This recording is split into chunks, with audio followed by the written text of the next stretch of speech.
estamos aqui, né? Quando a gente termina uma temporada, a gente fez isso com a Linha Imaginação, né, Marcos? Quando a gente termina, a gente vai lá e faz um top 10 ou faz um top 20.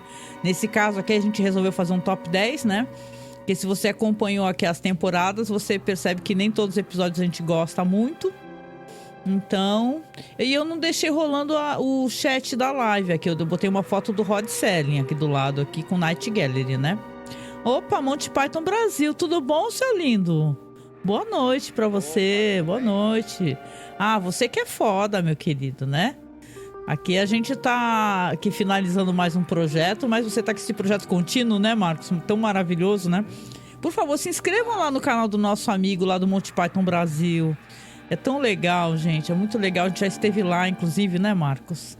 Né? Eu, pelo menos, né? Tudo que ele traz, né, sobre, obviamente, né, toda a carreira do Monty Python e dos membros, e também cada vez ele traz pessoas mais interessantes para ser entrevistadas e é um cast, né, de pessoas mais diverso para ser entrevistado lá. É muito legal, sabe?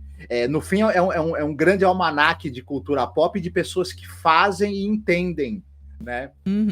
De cultura. Então é muito legal o canal Monty Python Brasil, muito mesmo. Assim, não se limita, inclusive, ao assunto exatamente Monty Python. É o melhor canal sobre o assunto, mas também fala de coisas, de outras coisas relacionadas. É bem legal mesmo, sabe? Bem legal, gente. É isso, né? A segunda temporada de Galeria do Terror. A gente vem conversando, né, Marcos? E não é de hoje, acho que desde o primeiro episódio de Night Gallery a gente falava que as pessoas têm uma ideia que é equivocada, né? Mas a gente entende por que as pessoas têm essa ideia, né? De que o Rod Serling era quem era o showrunner, né, de Night Gallery, era ele que era o responsável, ele que tomava as decisões, e olha só, flopou, né, tem pessoas que fazem isso, né, ai, flopou, e, gente, né, então é interessante, porque se você, por acaso, não acompanhou os podcasts, talvez você não saiba, né, que isso daí acontecia, né, que na verdade ele não era o showrunner, ele estava quase como artista convidado, apesar de ter roteiros, de ser apresentador. Os textos iniciais de apresentação, creio que eram dele. Não à toa, eles eram muito elegantes sempre, né? A gente baba uma ovo aqui do Rod Serling, né? Sim, a série, já que ela flopou, é meio relativo. Ela teve... primeiro que na verdade, ela teve uma primeira... teve o piloto, e a primeira temporada foi meio que uma experiência, porque passava uma vez por mês. Então, na verdade, da primeira para a segunda temporada, ela ganhou muito mais episódios, sinal que ela fez sucesso. Da segunda para a terceira, é que diminuiu o número de episódios. Nós vamos falar sobre isso quando chegar o momento oportuno. Mas não era incomum séries terem corte de episódios, terem corte de orçamento, elas serem... Night Gallery nunca foi um sucesso estrondoso, que assim, eles abriam horário de qualquer maneira na grade para ter episódios dela, e de um ano para o outro tinha cada vez mais episódios. Nunca chegou a isso. Mas, também, e claro, como você mesma falou, o showrunner era o Jack Laird, e uma série de outras pessoas envolvidas na produção, e o Rod Serling não tinha controle criativo. Enfim, ele era alguém que participava como apresentador, claro, emprestava o nome dele, porque dentro desse contexto da fantasia, do terror, o nome dele era uma grife. Isso. Se nos anos 70 não era tanto mais, talvez, nessa época, 72, mas ainda era, ele era alguém que era sinônimo de padrão de qualidade. Que padrão. E quando foi Além da Imaginação, ele era padrão de qualidade porque, sei lá, 80% do material de Além da Imaginação era escrito por ele. Aqui, se eles tentaram vender essa ideia em A Galeria do Terror, a gente sabe que não era verdade, que ele não escreve 80% dos roteiros, mas tem alguns episódios muito bons, inclusive, que não tem dedo dele. Isso. Né? A gente vai falar sobre isso, inclusive, né? Falar sobre o quanto o Rod Serling, pelo menos no meu caso, acho que você também reparou isso nessa temporada, o quanto os episódios que ele adaptava, que ele escrevia, fazia adaptação de contos, né? Você vai ver que tinha muita coisa de revistas, né? Contos que saíam em revistas, Weird Tales, né? Uma delas. Então você vê que as adaptações eram inacreditavelmente maravilhosas. A gente teve a oportunidade de falar ao longo da temporada a muitos autores, né, que estavam nas revistas Weird Tales, essa famosa revista, né? Mas também você vê que muitos episódios pegaram a adaptação de contos que estavam em coletâneas de terror, em coletâneas de suspense, em coletâneas de sobrenatural, e eles pesquisavam, né, esses autores para tentar também pegar material para adaptar. Os prazos da televisão a gente sabe que são né, corridos, e acabou que acaba apresentando também para o público escritores e escritoras competentes cujo nome é pouco conhecido, estão meio ali guardados, escondidos em coletâneas de literatura de gênero, mas que tem pérolas ali no meio, né? Nossa, essa temporada, não só essa, né, mas eu acho que muito mais essa, até pela quantidade de episódios, eu descobri algumas autoras, assim, que eu fiquei com muito desejo de poder ler coisas delas, só conhecer as histórias delas, sabe? Tiveram episódios, assim, que eu fiquei... Sabe, mulheres assim que participaram daquela onda do sufrágio, né? Que as mulheres iam para as ruas lá nos Estados Unidos para protestar, que queriam votar, direito ao voto. Então, sabe, muita gente inacreditável. Uma das últimas que a gente falou, que eu lembro, foi a da Nanny McPhee. Eu fiquei encantada, assim, eu sou o maior fã, sabe? Eu gosto muito desse filme, assim, até falei, pô, eu queria muito ler as histórias, né? Porque são vários livros, né? Que a Nanny McPhee tem. Então, caramba, que legal, assim. Então, pra gente, né? Eu espero que pra vocês tenha sido uma experiência legal também, porque pra gente foi incrível, porque você, às vezes, é um episódio muito mediano, né? Às vezes até os ruins, isso é interessante. E quando você vai pesquisar...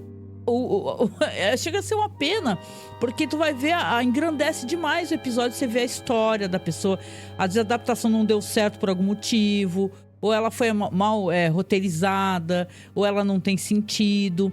Tanto que a gente fez aqui um top 10, né? E o Marcos ainda se deu ao trabalho, claro que eu vou colaborar também. Fez uns episódios que são as menções honrosas, né? Que é a parte que a gente fica roubando descaradamente. Menções desonrosas. Isso, que ele colocou carinhosamente que estavam episódios bostas, né, Marcos, né? Mas assim, né? Galeria do Terror é uma série que teve uma base de fãs, é uma série que ela já é uma das antologias clássicas de terror da TV americana, mas ela é uma série regular. Isso. Seja porque certas coisas ali ficaram datadas, não funcionam mais para nós, se é que funcionaram na época já, né? Tem algumas coisas que acho que... E por conta também da variação da qualidade das equipes criativas, tanto diretor, roteirista, o dinheiro, talvez, que havia para cada episódio, como foi investido. Então é uma série irregular. Ah, só. Então, a gente não tem como negar. Ela tem momentos muito bons, tem momentos muito ruins, e tem momentos que são aquele negócio que, né... Tem uma pergunta muito boa aqui, se você quiser responder aqui, do nosso amigo. Ele fala assim: o processo de produção de Galeria do Terror era igual ao de Além da Imaginação? Ou? Ele faz uma pergunta aqui interessante, né? A gente comenta, né, que o processo de produção começa pelo fato de não ter a gerência do hot selling, né? Então, daí já a produção fica caótica. Tem um documentário que a gente publicou, tá no nosso canal aqui, para quem não assistiu, é fácil de encontrar. A gente legendou o documentário e é justamente sobre isso, sobre como é que foi pro Rod Serling, a percepção das pessoas, né? Porque o Rod Serling é falecido há muitos anos, faleceu muito jovem, né? A gente até fez um especial de 100 anos, né? Que ele, caso estivesse vivo, 100 anos do seu nascimento, né? Então era bem caótico aqui essa produção, né? Tanto que depois piorou a produção e depois o Blu-rays, então virou uma bagunça total, né? Pode falar, Marcos. Tem várias diferenças, né? Além da Imaginação, primeiro que ela veio calcado no sucesso que o Rod Serling teve nos teledramas. Ele estava com muita moral. Fantasia, como era Além da Imaginação, ela era um gênero que os patrocinadores não confiavam. E você estava tendo uma época da ascensão do sitcom, das comédias de costumes, daqueles programas para a família. Mas, Além da Imaginação, ele vai contra essa corrente E havia um cuidado muito grande, mas muito grande mesmo com a qualidade dos roteiros. Ele se decidiu que você teria uma esteticamente falando, uma proximidade um pouco com o cinema expressionista e o filme noir. Trouxe, então, gente que trazia essa estética para dentro da série.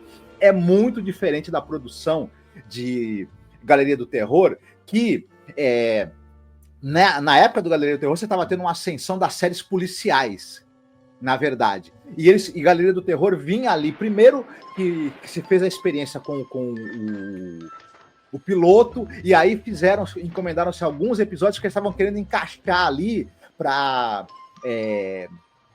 cumprir horário, né? Cobrir o horário de uma grade, e ela começou como uma série que ela era intercalada com outras séries. Ela, na primeira temporada, ela era exibida uma vez por mês, intercalando com outras séries mais pro gênero do policial. Uhum. E aí, então, é uma produção que, em termos de status, ou mesmo de confiança que eles tinham, é muito diferente. E o Jack Laird, ele é um cara, enquanto showrunner, muito diferente do rigor que o Rod Serling tinha.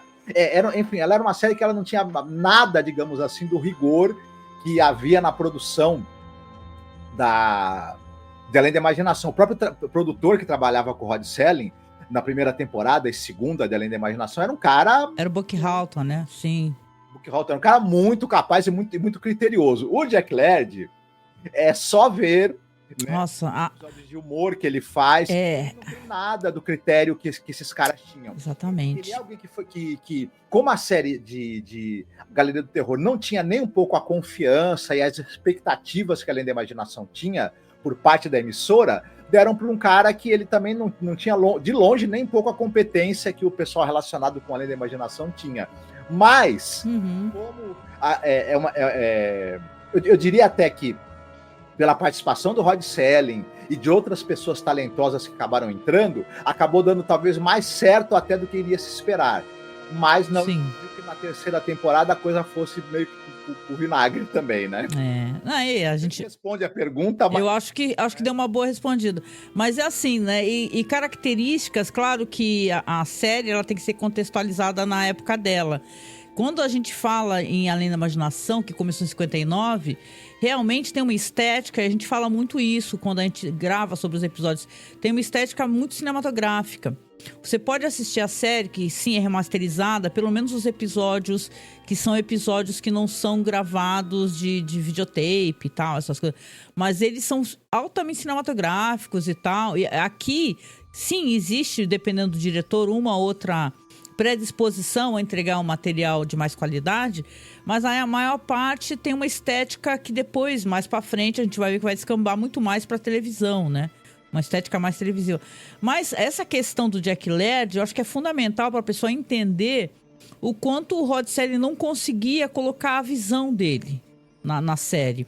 E mais do que isso, a própria emissora mesmo, eles estavam exigindo que não fossem episódios muito cerebrais, queria uma coisa mais assim, pelo menos é o que se fala, né? A gente não quer nada igual ao The Twilight Zone, na imaginação. A gente quer uma coisa mais, nada cerebral, não é nada... Porque o pessoal sabe, claro, depois dos anos, pessoas fazem a leitura, né?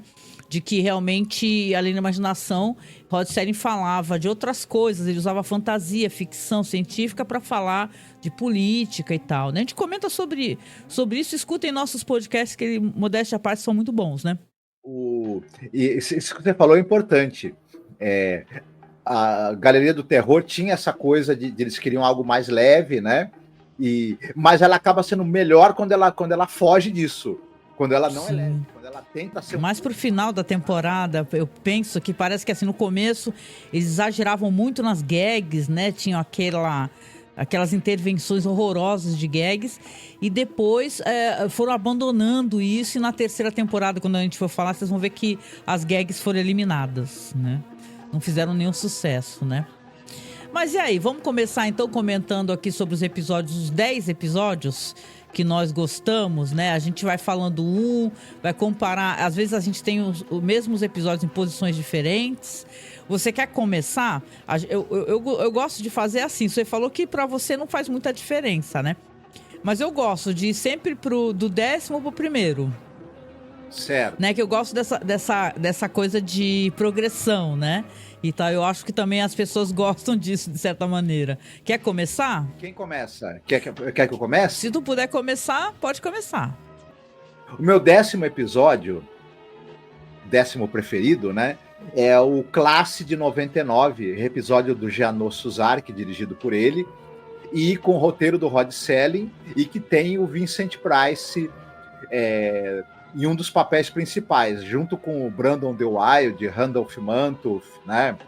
Hilly Hicks, Suzanne Cohan e Barbara Shannon, que são os alunos, na verdade, né? Começa o professor e... Primeiro, eu gosto demais do Vincent Price. Nós gostamos. Segundo, que esse episódio trata de inteligência artificial, desumanização,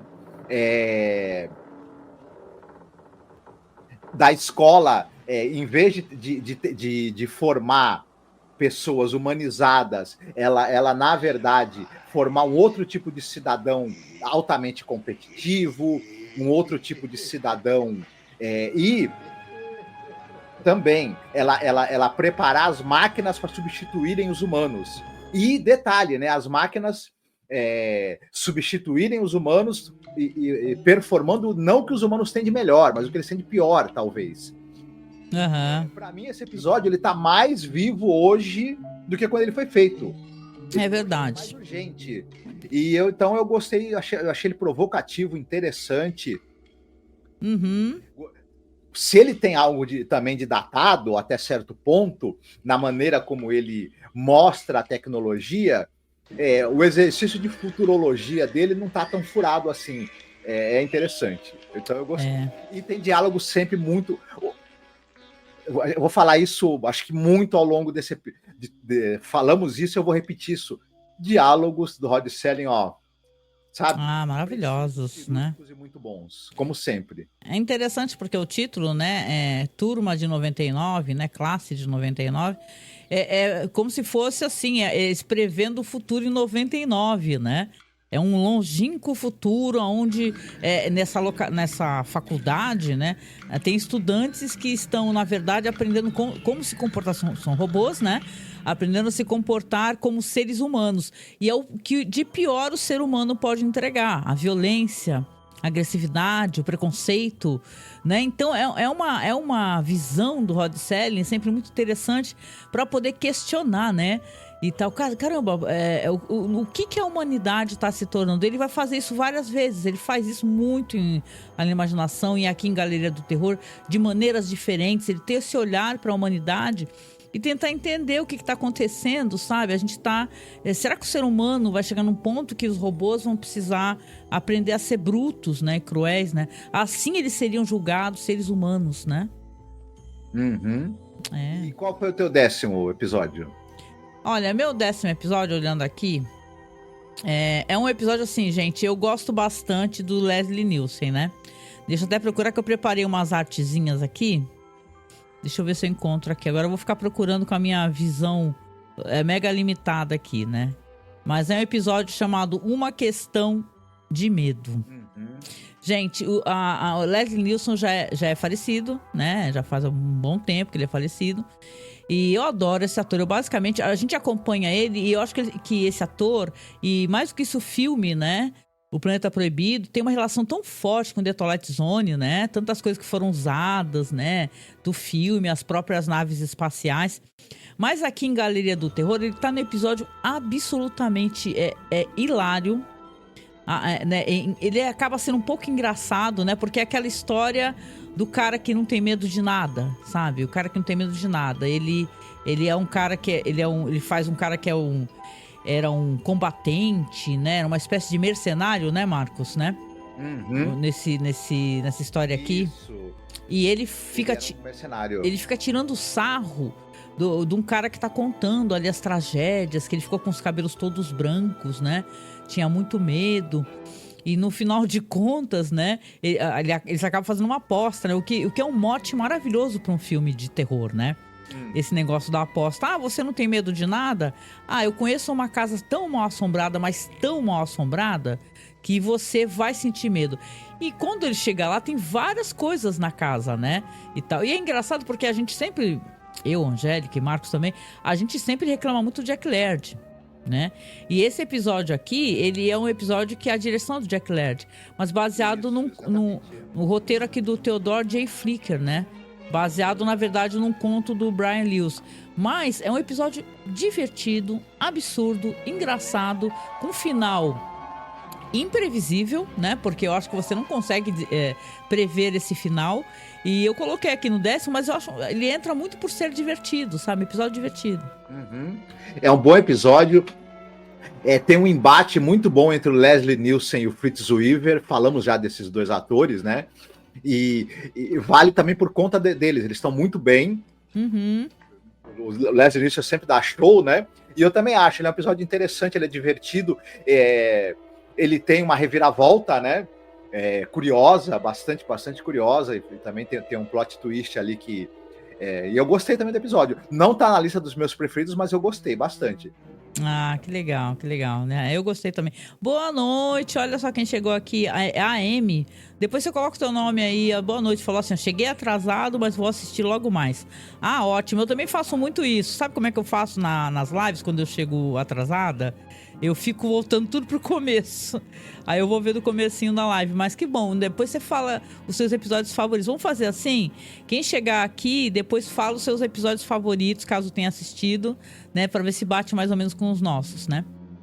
Pois é, e você? Você gostaria de falar aí o seu 9º episódio favorito? Que eu já vou procurando aqui a imagem.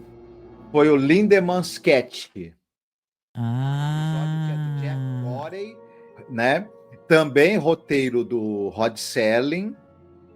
E é um dos episódios, assim, ele é mais pro fim da temporada, se eu não me engano, né? Ele é mais pro fim da temporada. Sim. Caramba. Esse episódio, ele é tenebroso, né? Porque assim, vamos colocar uma história de sereia, como acho que nunca a gente imaginou, né? Alguém fazer. Tem uma atuação muito boa do Stuart Whitman, e ele tem essa coisa meio que remete a Moby Dick, que eu gosto muito, né? Tem esse personagem que é uma pessoa... a infelicidade dessa pessoa acaba gerando uma certa crueldade também, né? Isso. Uma certa agressividade, uma certa violência, e tudo isso que esse cara tem se mesmado nele, e a esperança vã que vai surgir para ele quando ele encontra esse ser fantástico. Tudo isso também, roteiros, né, diálogos do Rod Serling ali muito precisos para a gente entender a psicologia desse personagem. É um grande episódio sobre o que é a esperança vã, né? O ser humano se apegar a determinadas esperanças que não vão se cumprir, porque na verdade ele tem que mudar por dentro, né? É bem bacana, eu gostei demais. Acho que enquanto drama também, ao mesmo tempo que ele é legal como drama, ele tem alguma coisa de sobrenatural muito divertido, interessante também. E de galhofa, né? Porque o final, gente, né? É engraçado, entendeu? Claro que é pra ser uma coisa tenebrosa, assim, o estilo... Eu sempre gosto de mencionar as revistas Cripta, né, e tal, coisa que eu gostava sempre de ler. Mas esse final é absolutamente cripta, hilário, entendeu?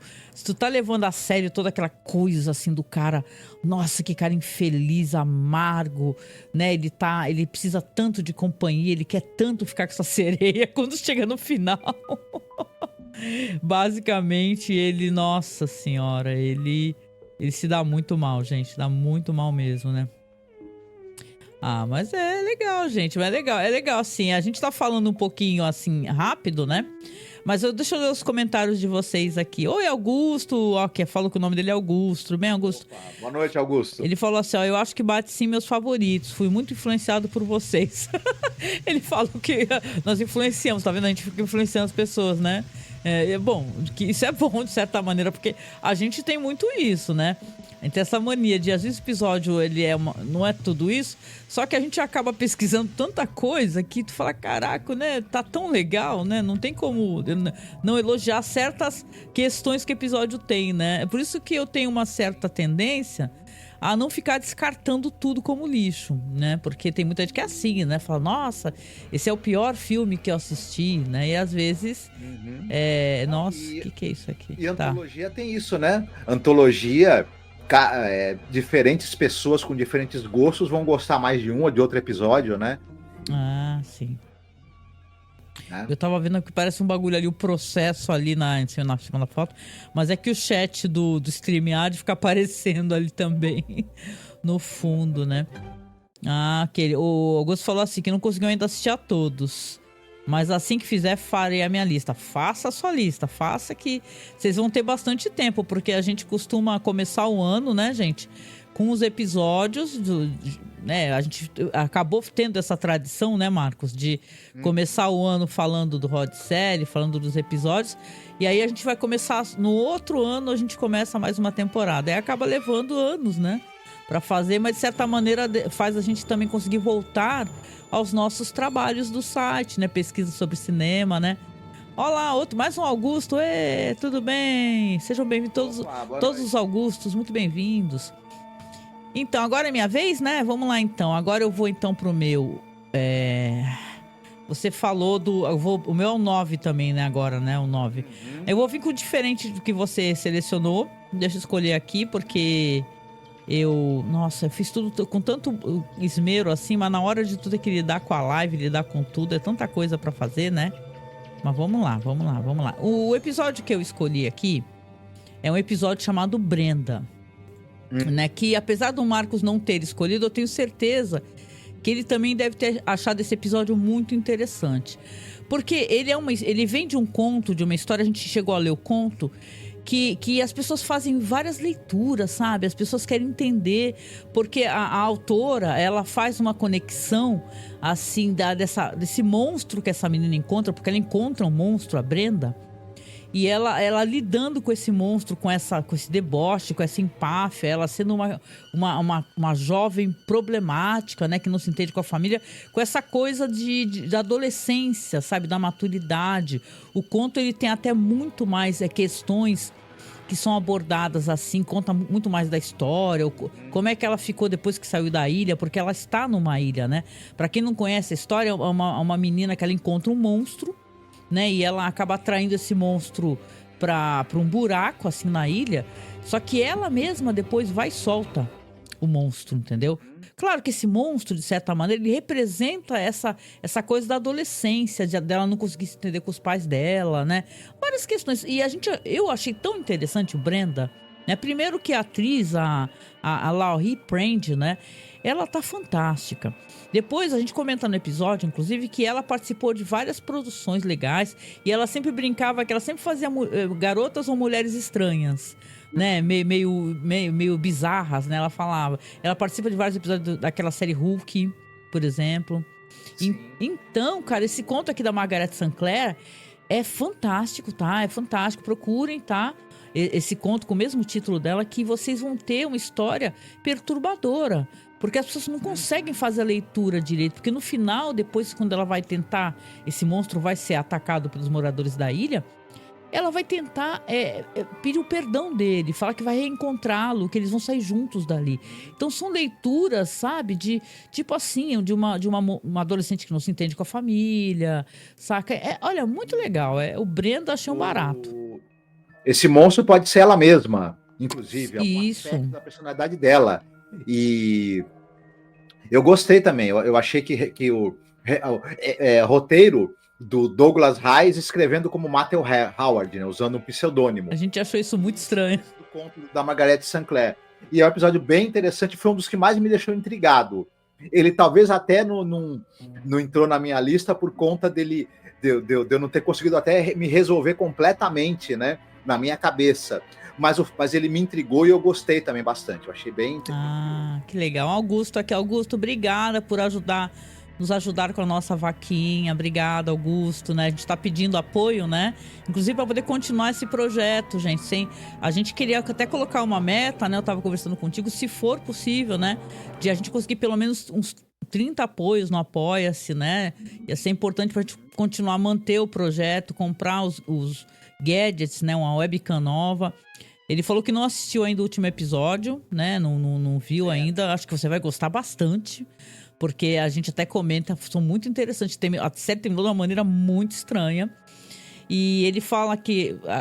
A gente agradece, né, Marcos? Ele fala que contribuiu com a vaquinha.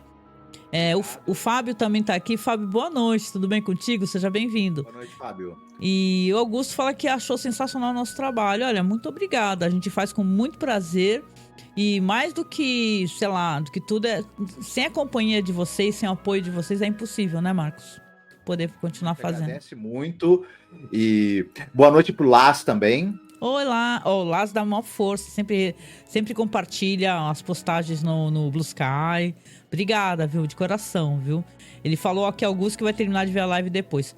Beleza, sem problema. Espero que você curta muito. Né? Então é isso. Então o meu 9º episódio é o Brenda, que eu achei fantástico, assim. E não é nem que ele, nossa, explode a cabeça. Mas é que é muito... você fazer a análise de um episódio conseguindo ler o conto, que foram coisas que a gente conseguiu, né, Marcos, fazer algumas vezes, enriquecia de uma maneira o episódio, porque você conseguia ver, às vezes, a qualidade da adaptação, né? Você falava, meu Deus, né? Que adaptação fantástica. Aqui, no caso do Douglas Reis, né? Porque se você não relacionar o nome à pessoa...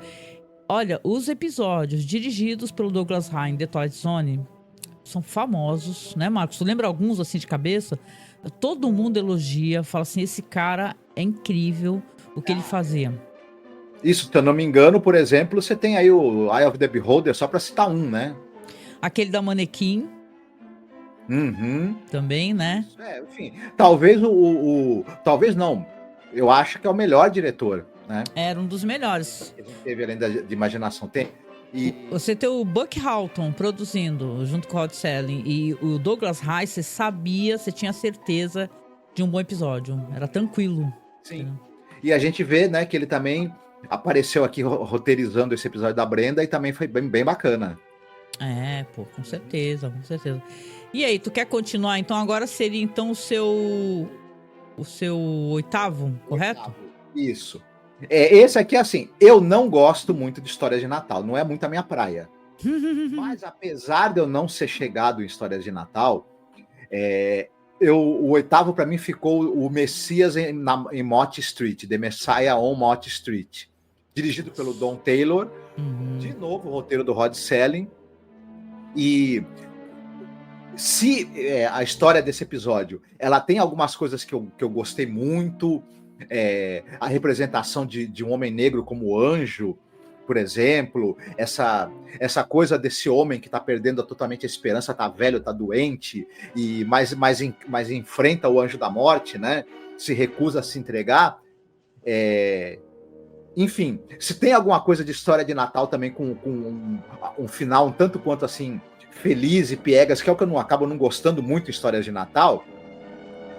Mas isso aqui tem uma vibe meio judia, né? Até porque o cara... Né? Não é aquele Natal cristão, né? Tanto que ele chama de Messias, né?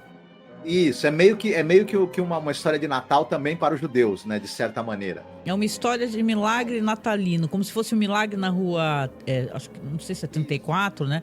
Mas aqui é um milagre na Mott Street.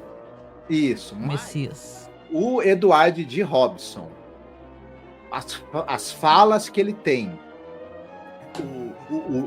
o monólogo que ele faz enfrentando o anjo da morte, se recusando a ser levado por ele, para mim aquilo juntou as palavras do Rod Serling poderosíssimas com a interpretação que para mim, por enquanto, é uma das mais, se não a mais impressionante até agora na série, a interpretação do Edward Robson. Aquele momento já valeu para mim o episódio. Já aqui tem uma assinatura muito característica do Rod Serling, né? Ele colocar o Yaphet Kotto, né? Que é um ator fantástico, né? Para quem não lembrar, é o ator que era do Alien, né?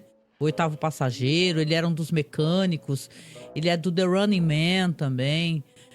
Cara, assim, fantástico, assim, ele faz um anjo, é uma história sobre crer, né?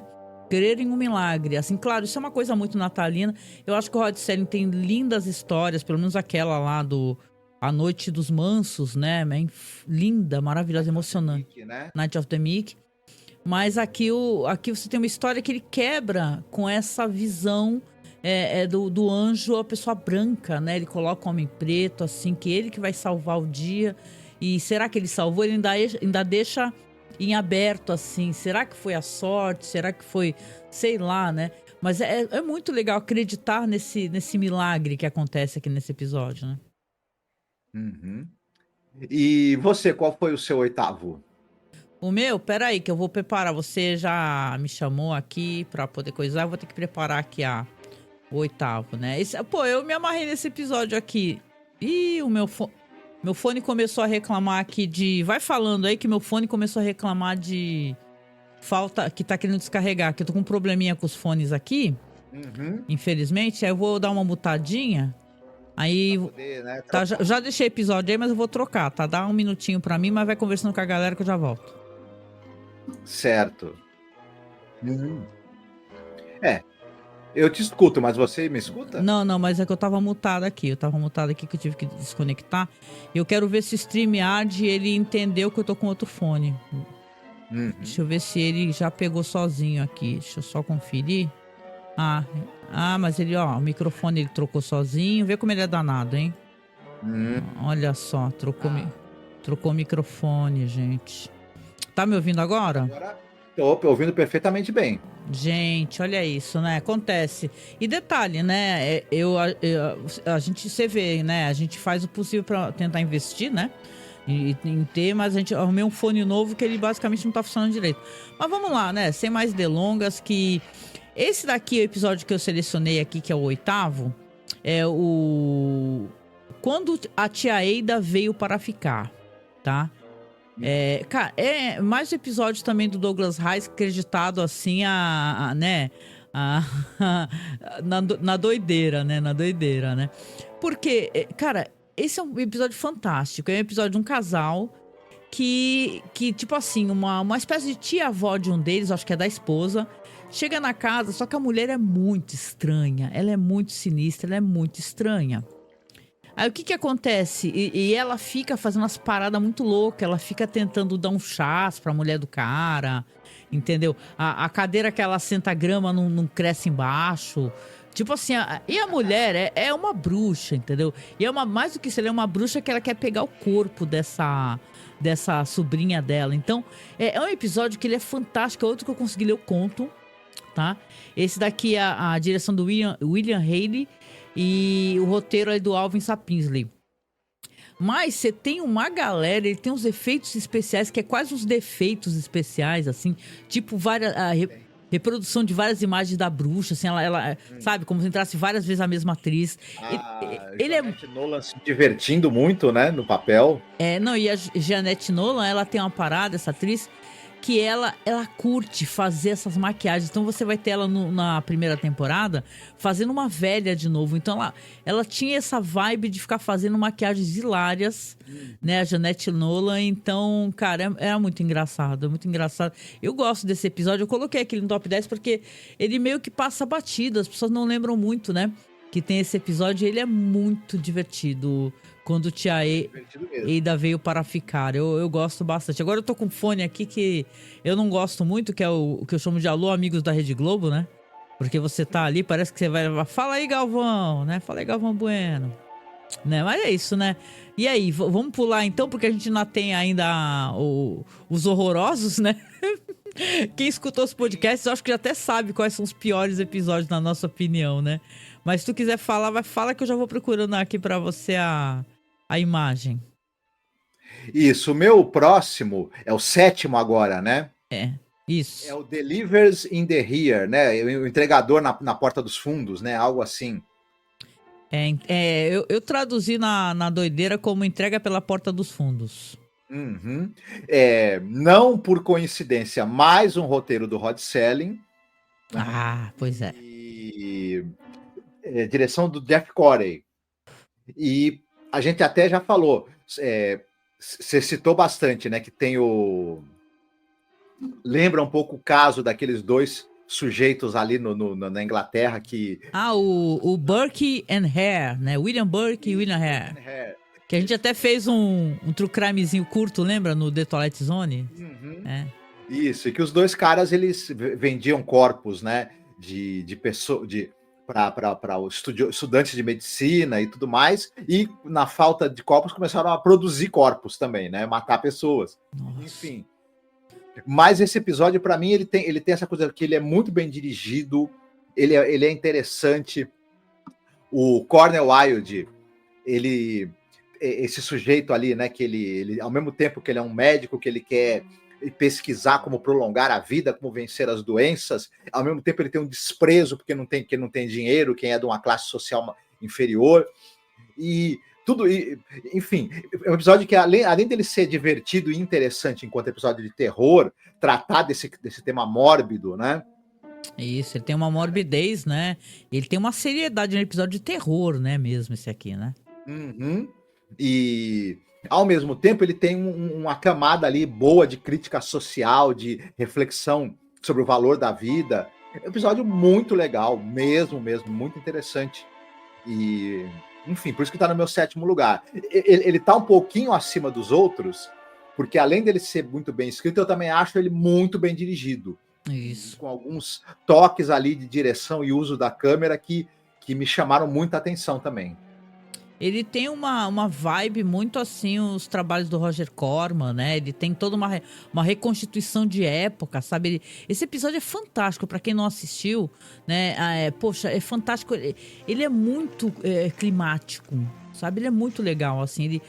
Detalhe, apesar de ser baseado, obviamente, num true crime, uma história real, de crime real, né? É um roteiro original ali do Rod Serling, né? Não é nem uma adaptação de conto, nem nada. Mas tá todo mundo muito bem e eu até coloquei eu fazia uns títulos, né, no YouTube, engraçadinhos, né? Depois eu colocava o título certinho embaixo, mas o título que eu coloquei na época foi Sentindo a Dor do Outro, né? Porque tem isso, essa questão que esse médico que recebe os corpos, e depois os caras que entregam os corpos, como na história do crime, eles começam a matar pessoas, né, pra poder pegar. E ele achava que era uma coisa prática, ele queria corpos mais frescos, em condições para fazer a autópsia, né, as aulas que ele dava, né, até o momento que ele vai ter uma surpresa terrível, né. Então, olha, eu vou te falar que esse daí é um episódio, esse é curioso, esse é fantástico mesmo e é uma ótima recomendação, né, eu gosto bastante desse daí também. E você, qual foi o teu 7º? Bom, vamos lá pro meu aqui, então. O meu, eu gosto, eu sou muito brincalhona, né? Pra quem me conhece, eu gosto muito até o jeito como eu trato o podcast, eu tô sempre brincando, né? Pelo menos no que é possível, né? A não ser quando você pega aqueles episódios horrorosos, né? Aqui é um episódio que, na minha opinião, ele já é meio galhofa também, cara, né? Ele é um episódio chamado Os Últimos Rituais para um Druida Morto, né? Que é com aquele ator fantástico que fez o Incrível Hulk, né? Qual que é o nome desse ator mesmo? Bill Bixby. Bill Bixby, que vai estar num outro episódio muito bom também, tá? Com Vincent Price, né? Que não é nessa temporada, que a gente gosta bastante, né? Mas aqui é uma história de um cara que vai ganhar de presente da esposa uma estátua, né? Só que ela acaba pegando uma estátua que é um druida que o cara tá petrificado, então... Eu até coloquei assim, o druida quer teu corpo, né, entendeu? Porque, nossa, essa história, ela vai pra uma doideira e ela é engraçada. Tem um momento, gente... Claro que isso é uma coisa totalmente fake, não tem perigo nenhum pro bicho, né? Uma luz que tem ali embaixo, né? Como se tivesse uma luz vermelha, fosse um fogo, mas não é, né? A gente vê que não é, né? Tem um momento que o druida, ele tem isso, ele fica influenciando o cara, aí ele meio que quer jogar o gato na churrasqueira porque ele quer fazer um sacrifício. Meu, e ele acaba sendo engraçado, né? É divertido esse episódio. Foi pro meu top 10 porque ele é divertido, é um episódio divertido. O pessoal acaba relacionando com outros contos também, né? Que tem essa coisa de estátuas, assim, amaldiçoadas, né? Então, legal, eu curti pra caramba, né? Eu tô até procurando aqui direitinho pra ver quem é que é o diretor, né? Desse episódio do Druida, mas é aqui, ó. É o Gianos Ark, que, pra curiosidade, pra quem nunca acompanhou o podcast, o Gianos Ark, ele tá em trocentos episódios de Night Gallery, né, Marcos? Porque ele trabalhou muito, né? E o Gianos Ark é o diretor de Em Algum Lugar do Passado, viu, gente? É aquele filme lindo lá com Christopher Lee, Christopher Reeve, né? Christopher Lee é outro, né? Mas é muito bom. É o roteiro do Alvin Sapinsley, né? Uhum. Você gostou? Nossa, eu me diverti horrores com esse episódio, eu me diverti muito. Ele é bem divertido. Ele é uma história, né? Me lembrou. Você até falou que ele lembra uma outra história que o pessoal até citou. Para mim, ele me lembrou um pouco uma versão divertida do caso de Charles Dexter Ward, do Lovecraft. Mas eu me diverti bastante. Gostei do Bill Bixby no papel. É sempre bom vê-lo, né? Atuando. Já falecido Bill Bixby. Bom, mas quem é da nossa idade tem memórias fabulosas com ele, né? Porque ele é do Incrível Hulk, né? Então eu lembro que quando eu era jovem, eu ficava assistindo, eu ficava triste, né? Porque terminava com aquela música, ele sozinho com a mochila, pedindo carona, né? Quem é que não fica triste com uma porra dessa, né? Eu falava, caraca, mas lá tá o cara é triste. O cara é Hulk, quebra tudo, Hulk esmaga e tal, e vai embora triste. Essas são as coisas que eu fico pensando de vez em quando, assim, mas era divertido, assim, né? E você, né? Agora a gente vai pro sexto, é isso? Uhum. Então. O sexto episódio. Não, é o meu sexto preferido, digamos assim. Olha, é um episódio que eu acho ele absolutamente perfeito enquanto peça de televisão. É um excelente episódio de Além da Imaginação, só que dentro de Galeria do Terror. E que é o The Waiting Room, né? Que é aquele episódio onde tem lá você tem o Tenente Rondo da SWAT, o Tarzan e o Barnaby Jones, entre outros, esperando ali naquela salinha, né? Que é a saleta ali de um bar, né? De uma estalagem, de um barzinho na época do Faroeste, né? E aquela é a antessala. Só para traduzir, a sala de espera, não é isso? Isso. É um episódio. Primeiro que eu me diverti vendo esses caras, né? Esses caras que são as caras muito conhecidas da televisão, né? Como eu te falei, o Tarzan, o Tenente Rondo da SWAT, mas eles todos vivendo esses pistoleiros ali, que ali depois no pós-mortem estão sendo confrontados, né? Com os frutos da violência, né, que pautou a vida deles, né? É uma ótima, como sempre, né? Tô me repetindo, mas não tem como, né? Excepcionais diálogos do Rod Serling, precisos, cirúrgicos. Mas o episódio do Gianos Ark também, né? Ótima direção do Gianos Ark também, ótima direção, muito segura, muito trabalhando ali aquele pequeno espaço de uma maneira muito boa, trabalhando a atuação de cada um desses ótimos atores, também dando a chance de cada um deles brilhar. Ó, eu gosto também. Também, ó, excelente. Uma coisa que essa temporada tem também é vários episódios de Antessala do Inferno, né? Já percebeu? Isso. Acho que a gente pegou os 3, acho, assim, de Antessala do Inferno, o Purgatório, né? Tem um outro também do Hip, que aquilo é muito bizarro e muito hilário, mas ele não entra no top 10, mas ele é absurdo, né? Porque é muito engraçado, né? Muito engraçado, muito bom, né? Ah, legal. Você, qual foi o seu sexto preferido? O nosso áudio aqui, o Lars estava avisando que eu tinha mutado, né? Porque eu tava tentando trocar o headset, né? Por isso que eu mudei uma mutada aqui. Ele fala aqui que o Bill Bixby era um excelente ator e ser humano aí, Marcos, né? E tal. Ele era mesmo. Tocava muito meu coração, ele, com toda certeza que eu ficava toda triste lá com o cara indo embora. Ator, produtor, diretor também. Era uma figura muito legal, Bill Bixby. E, enfim, eu acho, como até a gente citou, né? E ele teria tido uma carreira muito mais longa e feito coisas muito legais também, se não tivesse tido um falecimento prematuro, como foi, né? Concordo. Muito bom mesmo. Ah, bom, já que você me perguntou, né, eu vou responder aqui, né? Eu já tá aí pra vocês a imagem, a artezinha que eu criei, né? Esse episódio aqui, o Eu Nunca Vou Te Deixar Nunca, né? Que eu ainda coloco esse nunca ainda em caixa alta. É um episódio, assim, que ele é de uma bizarrice, assim, que é episódio de boneco, né? Que, cara, tem todo um gênero, né, de episódio de boneco que é maravilhoso, porque é uma história da mulher que ela quer ficar com a amante, né, e o marido, o cara é acamado, né, e tal. E ela quer se livrar, ela vai numa bruxa, arruma um boneco lá, e, cara, as coisas que ela faz com o boneco e claro, vai acontecer com o corpo do marido dela e com o marido dela, são coisas tenebrosas, assim, é uma história terrível. E também porque tem uma atriz que, cara, eu sou muito fã dela, que é a Lois Nettleton, né? A gente elogiou muito, a gente falou muito dela quando tem o Midnight Sun no The Twilight Zone, porque ela além de ela era lindíssima, ela era uma atriz, assim, concentradíssima, né? Então aqui ela faz essa mulher desesperada, né? E também enojada do marido, né? Que quando ele fica pedindo pra escovar o cabelo dela, né? Você fala, essa mulher odeia muito esse cara, mas olha o que ela vai fazer, cara, que horror. Cara, é mó legal, porque tem o John Saxon também, que é um ator muito famoso, né? E é mais um episódio que eu também me diverti muito assistindo, né? Assim, me diverti bastante, né? Com os absurdos do episódio. Uhum. Pois é, esse, se não é um dos meus episódios preferidos, tem uma das minhas atuações preferidas, que é a da Lois Nettleton.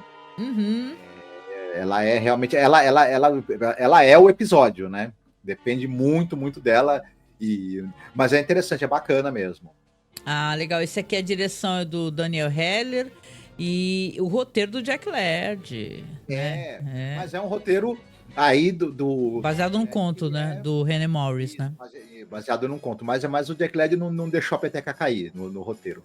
O Jack Laird é que nem relógio, né? Relógio quebrado, ele acerta as horas, sendo 2 vezes ao dia, maldade, né? E tal. Mas assim, cara, esse é muito interessante também. E tem esse clima, né? Esse clima dessas histórias da Hammer, né? Então, difícil a gente não gostar, né? Eu me diverti nesse daqui também. Me diverti gravando, me diverti pesquisando. E você? Agora a gente vai começar a talvez ficar repetindo o episódio um do outro, né? Porque conforme mais vai chegando pra cima, aí a gente começa a ter em posições diferentes, né? Os episódios. Isso. Pra mim, no 5º lugar, né? Vamos entrar aí no top 5, hein? Eu coloquei o Pickman's Model, que é o modelo de Pickman, que é dirigido pelo Jack Laird, olha só. E tem o Alvin Sapinsley. Eu acho que tu tá batendo no microfone. Desculpe, dirigido pelo Jack Laird, e tem o Alvin Sapinsley, ele adaptando um conto do Lovecraft. Eu vou confessar pra você que esse episódio, eu não sei se ele é um episódio tão bom assim. Se ele tá entre os melhores, mas eu acabei gostando muito. Então eu coloquei na lista, eu reconheço um ou outro falha que ele possa ter enquanto episódio. Mas, como eu gostei demais do conto do Lovecraft, eu gosto muito desse conto, e eu me diverti, eu gostei do lance desse episódio, ter essa maquiagem do monstro. Nossa, maquiagem incrível, gente. Por um episódio de segmento de série de TV, gente, a maquiagem corporal inteira. Aliás, a gente até brincou que gastaram todo o orçamento nessa maquiagem. Da temporada. Tem atuações ali do Bradford Dillman e da Louise Sorel muito boas também. Ele é bem atuado, e se a direção do Jack Laird não é a direção mais inspirada do mundo, para mim, em termos visuais e enquanto adaptação dessa coisa terrível, né, dessa ideia do cara que você vê aquelas monstros e criaturas estranhas e terríveis nos quadros do cara, e você vai descobrir que elas podem estar no nosso mundo, né? Uhum. E esse cara vive essa maldição, né?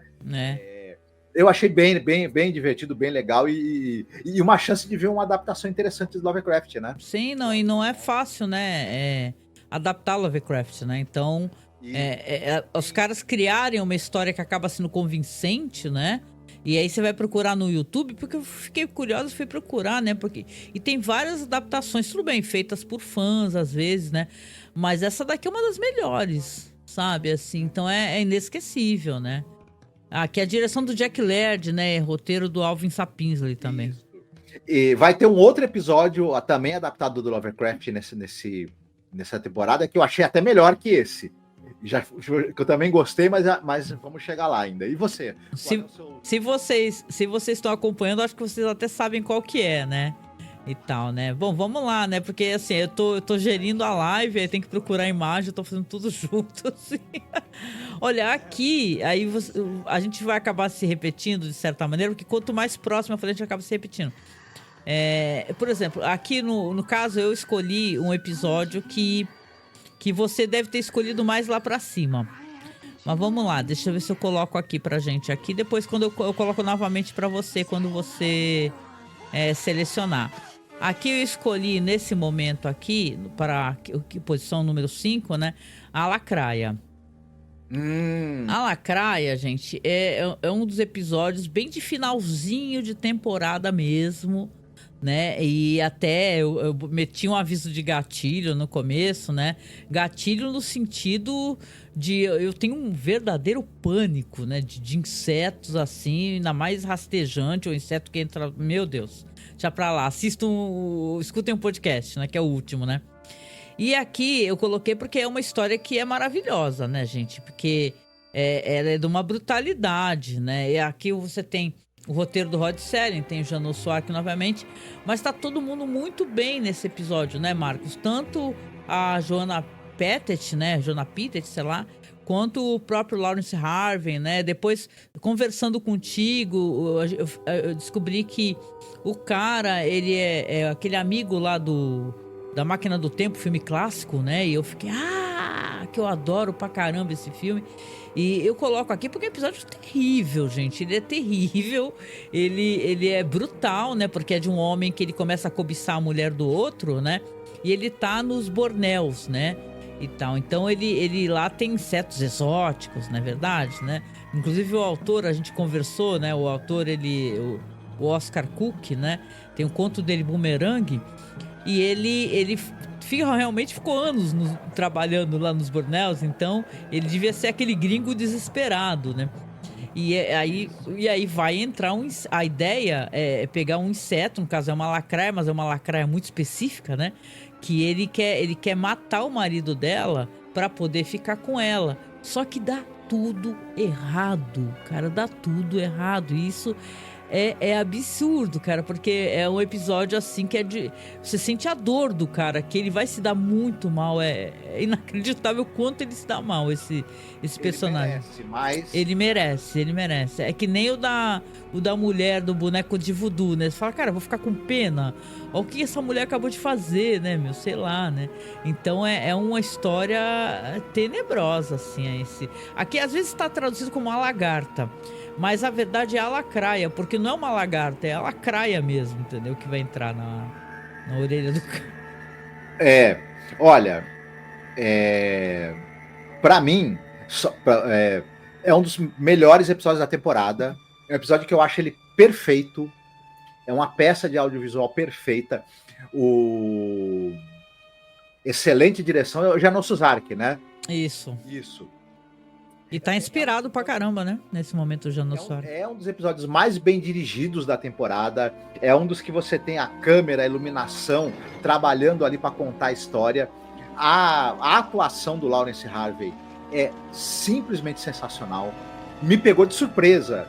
E algumas decisões ali, como por exemplo o grito mudo, né? O grito sem som. O impacto daquilo tem um plot twist terrível, medonho e de bom, né? Nossa, assistam, porque, aliás, né, porque a gente pede apoio porque a gente tem uma pasta com os episódios, pasta com conteúdo, que é cara, né? não é barata, então por isso que a gente está sempre pedindo apoio por Pix, etc. Mas na publicação lá no site, você consegue até assistir, porque eu dei um print na tela no OkRu, e você clicando na imagem, você vai para o episódio. Então tem como você assistir, para quem não assistiu ainda, né? E tal, o próprio episódio mesmo de Night Gallery. Eu sou assim, eu sou uma mãe, né? Eu fico tentando quebrar o galho de todo mundo, né? Mas é fantástico. Eu sei que você também selecionou esse episódio mais pra cima, mas não tem problema. Já que você também selecionou, depois você dá outras declarações e tal. Se tu quiser passar pra frente, me fala aí qual que é o seu... O seu... Agora seria o seu quarto, então, é isso? Isso, meu quarto preferido. Eu falei que eu tinha mais um episódio baseado no HP Lovecraft que eu tinha gostado e que eu achava melhor do que o episódio que a gente comentou antes, né? Que é o lado do Pickman's Model. E é o Cool Air. Eu gosto demais desse conto. É um conto que eu li pela primeira vez numa das antologias da obra do Lovecraft. Eu tinha gostado demais. E eu acho... Agora, por que esse episódio eu acho ele mais legal do que o Pickman's Model? Primeiro, que agora entra a Rod Serling adaptando o Lovecraft. Uhum. E as mudanças que o Rod Serling faz são todas muito boas. Ele coloca esse elemento de uma proximidade a mais, né? Inclusive até certo ponto de um romance que não existe no conto original. É uma história de amigos, né? De amizade. Isso. Mas que dá uma outra camada de drama para essa história. E, enfim, é outro episódio muitíssimo bem dirigido. O Janos Suzaki de novo, né? Toda a ambientação, o que o Janos Suzaki escolhe mostrar, o que ele escolhe não mostrar e na hora que é mostrado, como ele desenvolve tanto no roteiro quanto no conto, a progressão da amizade e depois da relação entre essas duas pessoas, que depois essa relação vai ser destruída, né? Pelo que a gente vai descobrir, né? E a surpresa que tem, né? O plot twist que tem. É tudo muito legal, muito bem feito, muito bem conduzido. A Barbara Rush tá excelente. O Henry Darrow, né? O Manolito lá da série Chaparral, que a gente já tinha falado, tá muito bem também.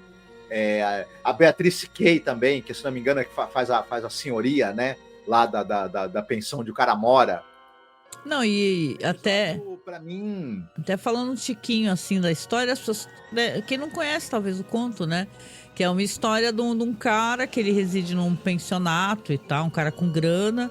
E ele tem um lance dele nunca sair daquele quarto, né? Ele fica ali naquele quarto, ele é um cara misterioso e tal, só que tem uma questão pra ele não sair daquele quarto. E detalhe, esse quarto ele é extremamente frio, né?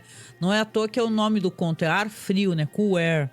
E aí, aqui na história do Rod Serling, se coloca uma mulher que era tipo filha de um amigo dele, que faleceu, vai acabando pelas cartas, vai procurar quem era esse amigo do pai, né? Eu acho que tem até uma coisa um pouco de um certo romance, né?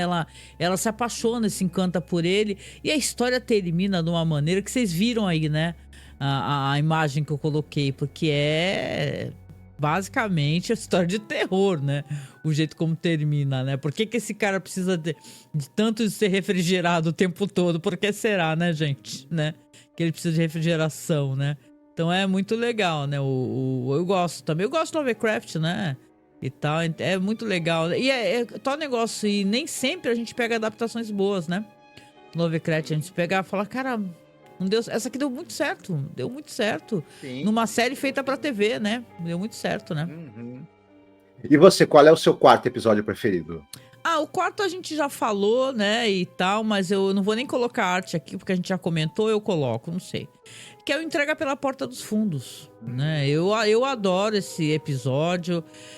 Na época, quando a gente falou, né, eu digo e repito, né, quando nós comentamos no Night Gallery, que é aquele episódio lá do Museu de Cera, né, Exhibition, né, The New Exhibition, um negócio assim, a nova exibição. É o cara que cuida das peças do Museu de Cera e ele vai levar pra casa. Então a gente falou do Burke and Harry, porque ele tem, né, e é um episódio de terror onde as peças vão atacar as pessoas ou não. É ele que ataca, né? Então, eu gosto muito, né, desse episódio. E tem uma coisa também de...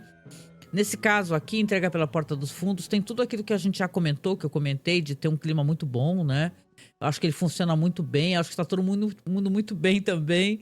Então, como a gente já comentou, né? Então não adianta eu ficar... A gente vai acabar se repetindo sem querer, né? Mas vamos pulando aqui então, né? Então, no caso aqui, o meu entrega pela Porta dos Fundos e o seu. Agora o meu é o top. Chegamos no top 3, né? Vamos lá. Vamos lá. Para mim, meu terceiro preferido é Os Pecados dos Pais, The Sins of the Fathers. É talvez o episódio mais estranho que tem nessa temporada, um dos mais.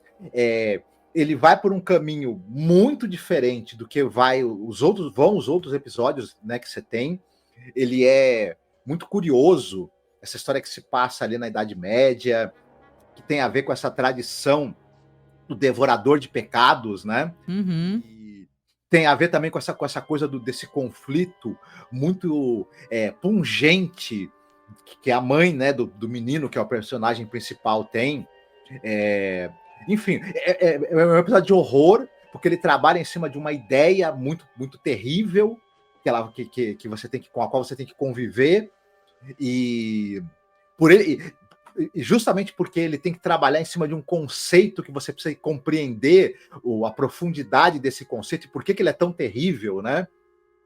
Quem acredita nele, é bem interessante, é um episódio muito cerebral também, ao mesmo tempo que ele tem algo também de emocional e até de digamos assim, como é que eu direi? De patético, né? De mostrar um lado patético da natureza humana também. A Geraldine Page e o Richard Thomas estão absolutamente sensacionais.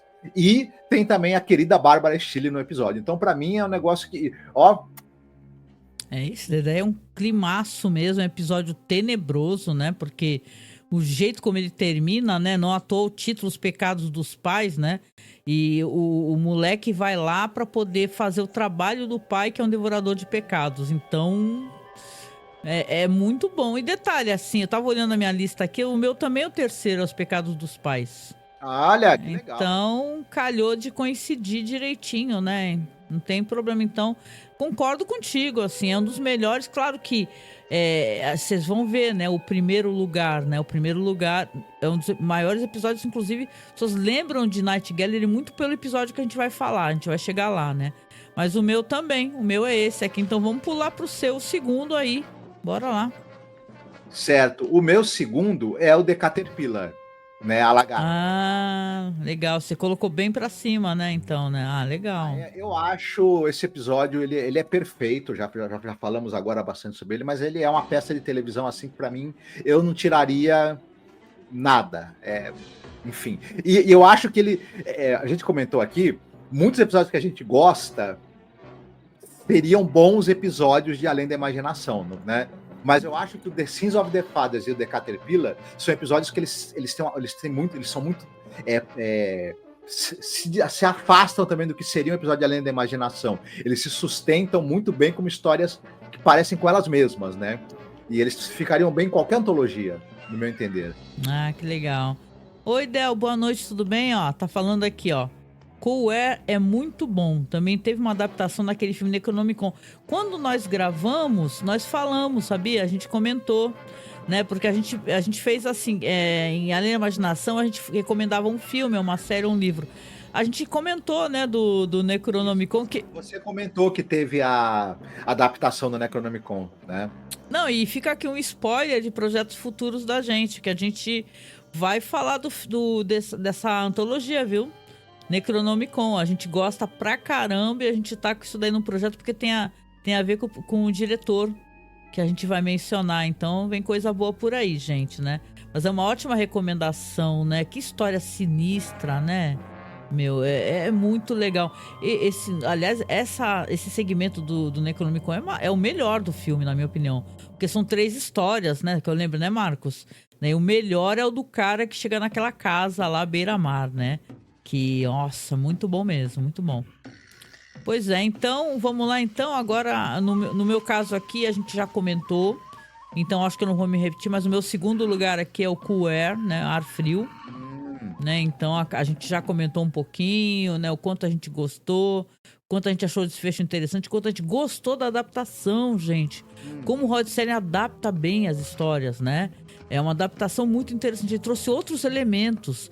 Porque na história do Lovecraft, você tem história... Tem muito isso, né, nas histórias dele. Histórias de amigos contando, um amigo meu, né, e tal. Histórias de cavalheiros, né, não tem isso? De amizades masculinas. O Lovecraft, ele era aquela pessoa extremamente problemática, né, que a gente já sabe. Tem quase que uma ausência de mulheres, né, nas histórias. Porque ele era um cara... a gente já sabe que ele era racista, ele era elitista, ele era misógino. Então... Problema. Não tem protagonista que não seja branco, não tem protagonista que não seja homem nas histórias dele, né? Mas, portanto, o romance é algo meio ausente também, né, nas histórias do Lovecraft. E é legal que o Rod Serling tem introduzido isso. Então, para mim, deu uma camada a mais que é bacana. Ficou bem legal. Ficou bem legal. Imagina só, você se apaixona por um crush mó inteligente, aquele cara mó legal, assim. Nossa, que fala histórias, o cara conhece o mundo. E é mó, né? Aí você fica fascinada, escutando, fala assim, meu Deus, né? E aí depois descobre que o cara tá só o pó do osso, mano. Muito bom, né? Então é isso, meu segundo lugar. Então eu vou te perguntar qual que é o primeiro seu, porque também é o meu. Entendeu? Porque é difícil a gente não escolher este episódio como o melhor episódio da temporada. Porque ele é maravilhoso. Ele é maravilhoso. Ele é bad vibe, assim. Ele termina numa maneira que você fica, né? Você fica meio mal, né? Então tu pode ir falando aqui que eu vou pegar a arte aqui pra poder deixar pro pessoal. Sim. O meu preferido, né, do meu top 1, que ele é o primeiro episódio da temporada. É o garoto que previa terremotos. The Boy Who Predicted Earthquakes. Né? Direção do John Bradham. Aquele cara que dirigiu filmes aí que a gente citou, importantes como o Drácula, do Frank Langella, entre outros, né? Isso. Excelente diretor. E, claro, roteiro do Rod Serling, mais uma vez adaptando o conto da Margaret Sinclair. E, assim, tem o Clint Howard novinho, né? Que é da família Howard lá, né? Isso, lá, do Ron Howard, né? Exatamente. Do Ron Howard, exatamente. Né? Ele é irmão mais novo do Ron Howard. E... basicamente, assim, esse episódio me emocionou demais. Enfim, mexeu muito comigo. Ele é uma grande reflexão sobre...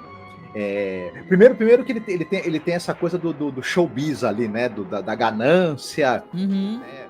Por trás, né? Da briga pela audiência. Ao mesmo tempo, ele tem essa questão também a presença do homem na Terra, né?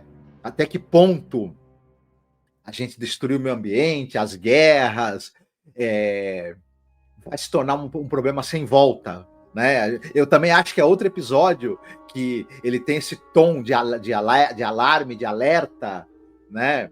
E de certa forma pode estar mais presente hoje. O Rod Serling gosta desse tom, desse tema também de e aí, se o sol, né? A gente viu, né? Esse tema no Midnight Sun. E, enfim, mas é difícil dizer. Ele é um episódio que ele é tão bem escrito, ele é tão bem dirigido, ele é tão bem atuado e ele é tão cirúrgico em manipular a nossa emoção e a nossa expectativa que, enfim, ele funcionou para mim demais a ponto de ele me emocionar muito. Enfim, eu tive até dificuldade em julgá-lo objetivamente, de tanto que ele me emocionou. Não, é uma maneira de você começar a temporada para segurar todo mundo, né? Com toda certeza, porque... Cara, você fica arrasado, né, com o episódio, porque esse negócio do menino que ele tem até uma técnica, né, ele fica falando coisas totalmente aleatórias e do nada ele joga uma previsão. E tipo assim, ele fala assim, aquela menina que você está sendo procurada há 3 dias, ela vai ser encontrada com a perna quebrada. E realmente, né, claro que a televisão, né, o Rod Serling gosta de criticar, né, essa coisa de sensacionalismo, né? vai querer se aproveitar disso. Só que o momento onde ele vai ter a pior das previsões, que apesar do nome, o menino que previa terremotos, na verdade ele está prevendo o fim do mundo, né? Só que tem uma delicadeza, o Rod Serling é fantástico, que ele fala, eu não vou deixar a nação desesperada. Ele fala só coisas que não são verdade. Ele fala, os homens vão encontrar a paz, vão abraçar seus irmãos, né? Vão deixar de ser violentos e tal. E a gente sabe que não é isso, né? Então a profunda, esse menino, ele representa essa coisa da profunda bondade que o ser humano é capaz e que infelizmente ele não conseguiu, enquanto coletivo, né, exercer, né? Isso, exatamente. É triste ver que o futuro, que poderia ser capitaneado por pessoas tão boas quanto esse menino, né, que tem essa grandeza, essa bondade, não vai acontecer. Então, talvez seja por isso que esse episódio mexe com a gente. É top 1, com certeza. Excepcional, enfim, muito bom. Ah, maravilhoso. E o Clint Howard, né, que ele nesse momento tá tão bonitinho, porque depois o Clint Howard virou uma figuraça também, né? E tal, assim, e trabalhou pra caramba e tal, mas ele ficou muito diferente, né? E ele tá atuando muito bem, ele é um ator infantil. A gente tava vendo hoje um vídeo lá do Gaveta, né? Que ele falando dos atores infantis famosos e tal, né? A gente até comentou que só falou de estadunidense, né? Só de coisa americana praticamente. Mas assim, o Clint Howard aqui, uma criança novinha. Caramba, que atuação, né? Que atuação, o que é aquilo, né? Você depende muito dele, né? Que realmente o episódio funcione, né? Mas olha, nesse momento, vamos aproveitar que estamos com 1h19, olha como o tempo passa rapidinho pra gente poder também... a gente vai falar um pouco aqui das menções honrosas. Vou deixar você falando e eu vou colaborando junto também, para não ficar pulando de um para outro, para não demorar muito. Conforme você for falando, eu for lembrando, eu também vou falando. E você vai explicando por quê, né? Lembrando que menção honrosa é uma maneira de roubar no jogo, né? Mas a gente fazia muito isso, a gente adora roubar no jogo aqui, né? Deixa eu ler comentários enquanto isso aqui. Ó, Augusto fala que antes de iniciarem um projeto eu tinha uma imagem errada de Night Gallery. Eu estava equivocado. Tem episódios fracos, principalmente gags, mas tem muita coisa boa. Graças ao podcast revisitei a série. Olha só que mensagem maravilhosa. Legal. Poxa, muito obrigada, viu? Não, o nosso papel também é esse. Isso é muito legal, né? Porque a gente também tinha essa percepção, né? E até tem um colega que eu converso muito, que é o Alan, né? Se o Alan assistir, um beijo grande pra ele, um abraço forte. E a gente fica tentando lembrar os episódios. Tinha um episódio de uma sereia, né? Então tu pegar, reassistir, às vezes faz toda a diferença, né? E a gente lamenta muito que no Brasil não tem o streaming oficial mesmo, que você consiga acessar, assistir os episódios todos em HD, né? Tanto que a gente se vira, né? A gente rebola pra poder tentar assistir também, compartilhar, né, para as pessoas assistirem, mas vale muito a pena, gente, conhecer Night Gallery, né? Uhum. Alguém escreveu alguma coisa aqui na Twitch, mas eu não entendi o que é, mas apareceu para mim aqui, mas está em outra língua, então lamento profundamente não poder te responder. Mas assim, é isso, né? Agora a gente vai pra Paty, vou deixar o Marcos aqui, vou deixar rolando pra vocês, que eu acho que é uma curiosidade interessante. Se você falar de Night Gallery, você tá falando de galeria. E tem um lance também dos quadros, gente, né? Sempre quando o Rod Serling tá apresentando os episódios, ele para do lado de um quadro, às vezes de uma obra de arte, de uma escultura, mas normalmente é de um quadro. Então o Marcos vai ficar falando, eu vou ficar interagindo, pra gente não ficar só aparecendo sem botar outras imagens. Eu vou deixar rolando pra vocês as imagens das pinturas, dos quadros, tá? Pra vocês, enquanto o Marcos vai conversando, eu e ele, a gente vai deixando rolar. Tá certo? Sim. Tá bom. Menções honrosas. Eu gostei do episódio, por exemplo, The Academy, aquele episódio em que tem o Pat Boone tentando inscrever o filho dele desajustado, né, numa academia militar onde você só passa por um processo de desumanização. Eu achei interessante, se você... A gente teve um maior papo político nesse episódio, né? Que a gente falou... A gente até linkou, né? Que a gente gosta de fazer isso. A gente falou desse papo de escola sem partido, de doutrinação nas escolas. A gente acabou levando para outro lado, né? Mas eu gosto desse episódio. É sinistro, porque você é levado a crer o tempo todo que o pai está chocado com as coisas aberrantes que estão fazendo ali. Não, ele tá achando ótimo. Aí no final ele tá achando ótimo, e você fica muito triste com isso. E roteiro do Rod Serling, como sempre, né? Claro. O Silent Snow, Secret Snow, eu gostei bastante também. Eu gostei muito, primeiro porque, na verdade, eu adorei o conto do Conrad Aiken, tive a chance de ler o conto por causa do episódio. Uhum. E eu gostei muito do curta-metragem que o Gene R. Kearney fez sobre o conto. Embora o episódio não seja tão bom quanto o curta-metragem, o Gene R. Kearney depois ele dirigiu também um episódio de Night Gallery baseado nesse mesmo conto. Uhum. Refazendo o curta-metragem que ele fez. Eu acho o curta-metragem dele um dos melhores curta-metragens que eu assisti na minha vida. Embora o episódio que ele fez depois, refazendo o curta-metragem, não seja tão bom. Mas por esses motivos, acabou, para mim, sendo um dos que eu mais gostei, porque me trouxe coisas muito boas, né? Que legal. Outro que eu colocaria na menção é o Brenda. Gostei muito do episódio. Aê. Eu também gostei muito do episódio, e ele também, já falamos dele, já Sim, sim. Eu gostei também do The Diary. O Diário. O Diário é bom mesmo, isso daí, né? E é surpreendente o final também, muito bom.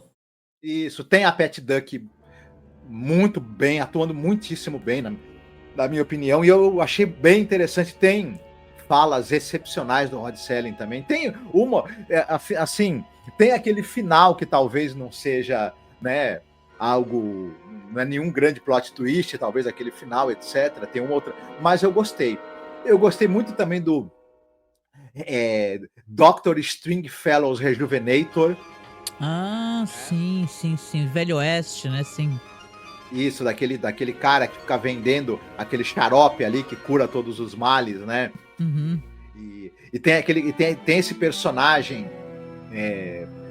que virou um cara que ele só pensa no outro como uma maneira de ganhar algum dinheiro, aquela ganância, aquela miséria humana muito grande que esse episódio trata, e é muito bem tratado no roteiro do Rod Serling também. Eu também gostei bastante desse episódio. Adorei o Câmera Obscura. Nossa, o Câmera Obscura é muito bom. 10, mas John Bradham dirigindo muito bem. Isso é muito sinistro, gente. O cara, ele é tipo agiota, né? E ele detona as pessoas, tira a casa, tira tudo. Até que tem um cara que é...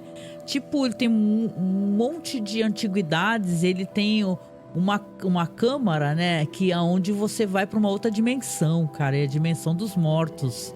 É muito sinistro. Isso daí é muito legal também, esse episódio. É um ótimo episódio também. Os dois atores também, eles fazem tem uma briga boa ali, né? Entre os dois atores principais, o René Auberjonois e o outro, que eu esqueci o nome agora. Uhum.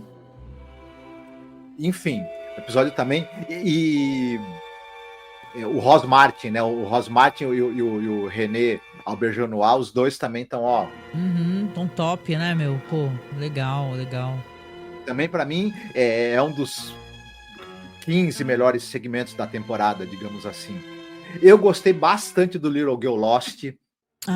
Esse daí... Ele é o último episódio da temporada, né? Menininha perdida. Se a gente tirar aquela gag, né, que vai ter no final, é o último episódio mesmo, né? É que o da gag, né, ele não tá nesse contexto, né? Ele foi removido e alterado, né? A gente colocou porque a gente achou injusto eles terem retirado, e a gente colocou, na verdade, por ter a Agnes Moorehead, né? Que a gente já pagou um pau louco pra isso, né? Muito bom, né? Vocês estão vendo imagens aí nesse momento dos quadros, gente, né? Dos quadros que o Rod Serling apresenta, né? Vai ter de todas as temporadas, mas eu acho que é uma curiosidade o pessoal poder ver os quadros, né? As pinturas, as imagens dos quadros que ele fica parado ao lado, né? Falando e apresentando enquanto está falando o diálogo dele. O William Windom muito bem nesse episódio também. Uhum. Tem aquela coisa meio. Se ao mesmo tempo ela é engraçada por um lado, né? Do cara ali com a filha que está invisível, aos poucos vai se desenhando essa tragédia, que é uma tragédia pessoal, que vai virar uma tragédia mundial, né? E é bem interessante esse episódio também, bem legal. Aquele You Can't Get Help Like That Anymore, né? Caramba, qual que é a tradução?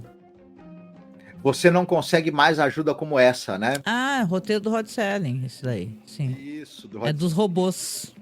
Isso. Trata dessa questão da substituição do ser humano pelas máquinas. Ao mesmo tempo, ele tem essa coisa a Cloris Leachman e o Broderick Crawford fazem esses dois ricaços absolutamente abjetos, asquerosos, mas são duas atuações tão boas, mas tão boas, que não tem como a gente não prestar atenção num episódio como esse.